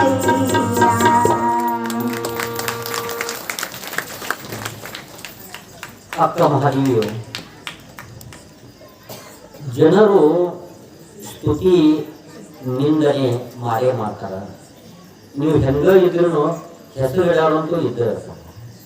ರಾಮಗ ಹೆಸರು ಇಡೋದು ಬಿಟ್ಟಿಲ್ಲ, ಕೃಷ್ಣಗ ಹೆಸರು ಇಡೋದು ಬಿಟ್ಟಿಲ್ಲ, ಇನ್ನು ಸಾಮಾನ್ಯರು ಬಿಡ್ತಾರೆ ಅಂತ. ಅದಕ್ಕೆ ಅಕ್ಕ ಮಹದೇವಿ ಹೇಳ್ತಾ ಇದ್ದಾರೆ, ಈ ಲೋಕದಲ್ಲಿ ಹುಟ್ಟಿದ ಮೇಲೆ ಸ್ತುತಿ ನಿಂದೆಗಳು ಬಂದರೆ ಮನದಲ್ಲಿ ಕೋಪವ ತಾಳದೆ ಸಮಾಧಾನವಾಗಿರಬೇಕು. ಬೆಟ್ಟದ ಮೇಲೊಂದು ಮಣಿಯ ಮಾಡಿ ಮೃಗಗಳಿಗೆ ಅಂಜಿದೋಳೆಂತಯ್ಯ ಅಂತ. ನಾವು ಆ ಮಣಿಯಲ್ಲಿ ಕಟ್ಟೀವಿ, ಅರಣ್ಯದಾಗ ಹೋಗಿ ಕಟ್ಟೀವಿ. ಮಣಿಯಲ್ಲಿ ಕೊಟ್ಟೀವಿ ಜಂಗಲ್ ಅದ, ನಾವು ಅರಣ್ಯದಾಗ ಮಣಿ ಕಟ್ಟೀವಿ. ಇನ್ನು ಅರಣ್ಯದಾಗ ಮಣಿ ಕಟ್ಟಿದ ಮ್ಯಾಗ ಮತ್ತೆ ಅಲ್ಲೇನು 5 ಸ್ಟಾರ್ ಹೋಟೆಲ್ ಹೋಗ್ಬೇಕ? ಅಲ್ಲೇನು ಹುಲಿ ಶಿವ ಯಾಕೆ ಮಣಿನ ಎಲ್ಲಿ ಕಟ್ಟೀವಿ? ಇನ್ನು ಅರಣ್ಯದಾಗ ಮಣಿ ಕಟ್ಟೇವತ್ತಂದ್ಮೇಲೆ ಅಲ್ಲಿ ಹುಲಿ ಶಿವ ಬರೋಣೆ. ಅಲ್ಲಿ ಮಣಿ ಕಟ್ಟಿ ಅಂಗಿ ಹೋಗ್ತಂದ್ರೆ ಯಾರು ಮಣ್ಣಿನ ಕಟ್ಟೇವಿ. ಬೆಟ್ಟದ ಮೇಲೊಂದು ಮಣಿಯ ಮಾಡಿ, ಬೆಟ್ಟ ಅಂತಂದ್ರೆ ಅರಣ್ಯ, ಅರಣ್ಯದಲ್ಲಿ ಹುಡುಗ ಅರಣ್ಯ ಅದೆಲ್ಲ ಗಿಡಗಳ ಸಾಂದ್ರತೆ ಇದೆ, ಅಲ್ಲೇ ಮಣಿ ಕಟ್ಟೋದ. ಮತ್ತು ಮೃಗಗಳಿಗೆ ಅಂಜಿದ ಏನು ಪ್ರಯೋಜನ? ಅವು ಬರೋದು. ಬೆಟ್ಟದ ಮೇಲೊಂದು ಮಣಿಯ ಮಾಡಿ ಮೃಗಗಳಿಗೆ ಅಂಜಿದೋಡಿ ಅಂತ ಹೇಳಿದ. ಸಮುದ್ರ ತಟಿಯಲ್ಲೊಂದು ಮಣಿಯ ಮಾಡಿ ನೆರೆ ತೊರೆಗಳಿಗೆ ಅಂಜಿದೋಳೆಂತಯ್ಯ. ಇನ್ನು ಮಣಿಯಲ್ಲಿ ಕಟ್ಟೀವಿ, ಸಮುದ್ರ ದಂಡ್ಯಾಗ ಮಣಿ ಕಟ್ಟೇವಿ. ಮಣಿಯಲ್ಲಿ ಕಟ್ಟೀವಿ, ಸಮುದ್ರ ದಂಡ್ಯಾಗ ಮಣಿ ಕಟ್ಟೇವಿ. ಇನ್ನು ಸಮುದ್ರ ದಂಡ್ಯಾಗ ಮಣಿ ಕಟ್ಟೇವತ್ತ ಅಂದ್ಮೇಲೆ ಮತ್ತೆ ನೆರೆಗಳು ಬರೋಲ್ಲ, ತೆರೆಗಳು ತರಂಗಗಳು ಬರೋವ, ಗಾಳಿ ಬೇಟಿರ್ತದೆ ಬರೋ. ಯಾಕೆ ಮಣಿಯಲ್ಲಿ ಕಟ್ಟೀವಿ? ಸಮುದ್ರ ದಂಡ್ಯಾಗ ಕಟ್ಟೀವಿ. ಹಂಗ ಈ ಲೋಕದಾಗ ನಾವು ಹುಟ್ಟಿವಿ. ಮೂರನೇ ಹೇಳ್ತಾ ಇದ್ದಾರೆ, ಸಂಖ್ಯೆಯೊಳಗೊಂದು ಮಣಿಯ ಮಾಡಿ ಶಬ್ದಕ್ಕೆ ನಾಚಿದೋಳು ಎಂತಯ್ಯ ಅಂತ. ಮಣಿಯಲ್ಲಿ ಕಟ್ಟೀವಿ, ಸಂತ್ಯಾಗ ಮಣಿ ಕಟ್ಟೀವಿ. ಇನ್ನು ಸಂತ್ಯಾಗ ಮಣಿ ಕಟ್ಟರೆ ಸಂತ್ಯಾಗ ಏನು ಶಾಂತತನು? ಯಾರು ಸಂತ್ಯಾಗ ನೋಡ್ಕೋಬ ಸ್ವಸ್ತದು ಒಬ್ಬ ಕಡಿಮೆ ಒಂದು ಎರಡು ಒಬ್ಬ ದೊಡ್ಡದಂತ ಒಬ್ಬ ಸರಿಯಾದ 1-4 ತಗೋಡ ಚೀರ್ತಾನ ಆ ಕಡೆ ಹೋದ ಕೂಗವ್ರ. ಯಾಕೆ ಸಂತ್ಯಾಗ ಸಂತ್ಯಾಗ ಮಣಿ ಮಾಡಿವತ್ತಂದ್ರೆ ಅಲ್ಲಿ ಶಬ್ದಕ್ಕೆ ನಾಚಿ ಪ್ರಯೋಜನ ಇಲ್ಲ. ಚೆನ್ನ ಮಲ್ಲಿಕಾರ್ಜುನಯ್ಯ ಕೇಳಯ್ಯ, ಏನು ಲೋಕದೊಳಗೆ ಹುಟ್ಟಿದ ಬಳಿಕ ಹುಟ್ಟಿಲಿಂಗೆಗಳು ಬರೋ. ನೀವು ಹೆಂಗ ಇರ್ರಿ. ನಾನು ಯಾವಾಗ ನೌಕರಿ ಮಾಡ್ತಿದ್ದೆಲ್ಲ ಅವಾಗ ಅಂತಿದ್ರು, ಏನು ಹಿಂದಿಲ್ಲ ಮುಂದಿಲ್ಲ ಸುಮ್ಮನೆ ನೌಕರಿ ಮಾಡಾಕಿತ್ತು.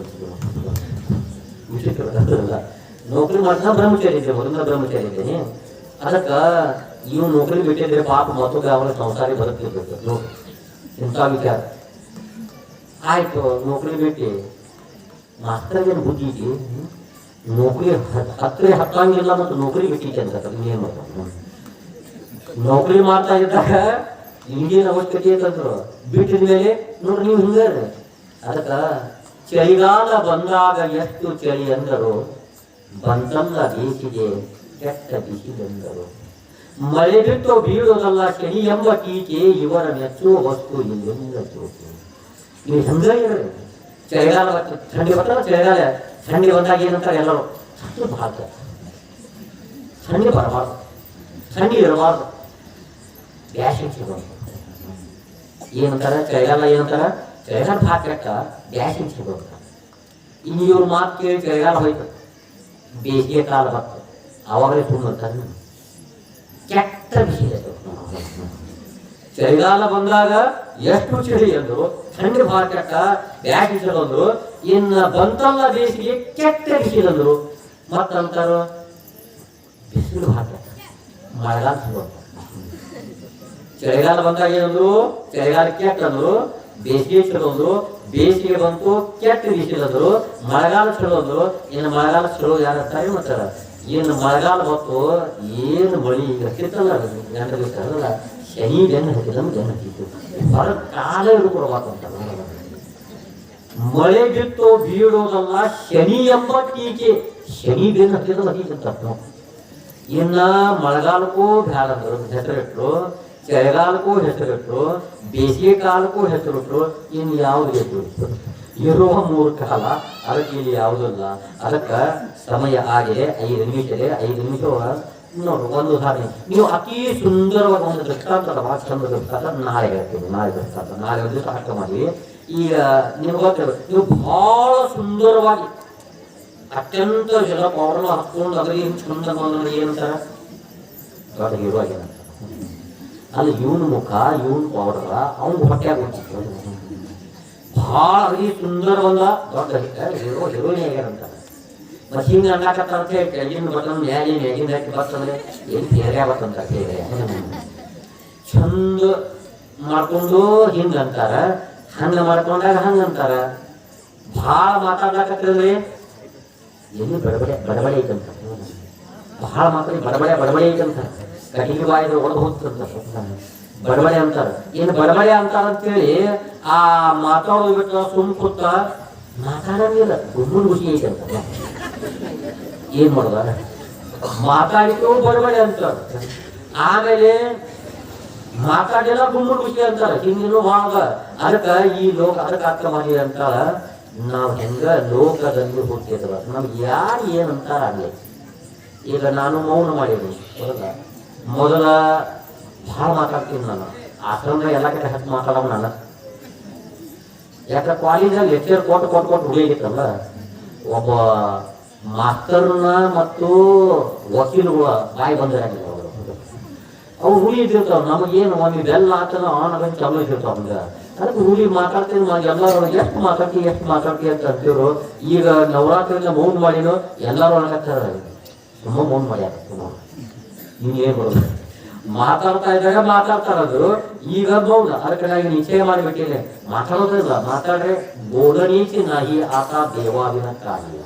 ಮಾತಾಡ್ರೆ ಭಗವಂತನ ಕುರಿತು ಮಾತಾಡೋದ ಲೌಕಿಕದೇನು ಮಾತಾಡೋದು ನಾನು ನಿಶ್ಚಯ ಮಾಡಿಬಿಟ್ಟಿನಿ.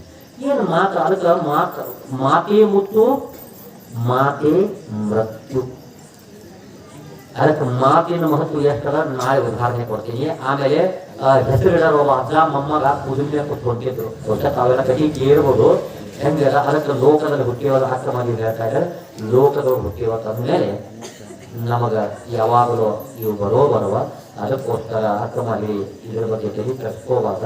ಅದಕ್ಕೆ ವೇದಾನದಿ ಸನ್ನಿಸ್ಥಿತಿ ಲೋಕಬಂಧ ಉನ್ಮೂಲಯತಿ ಅಂತ ಒಂದು ನಾಳೆ ಹೋಗ್ತಿತ್ತು ಕೂಡ ಬರ್ತಾರೆ.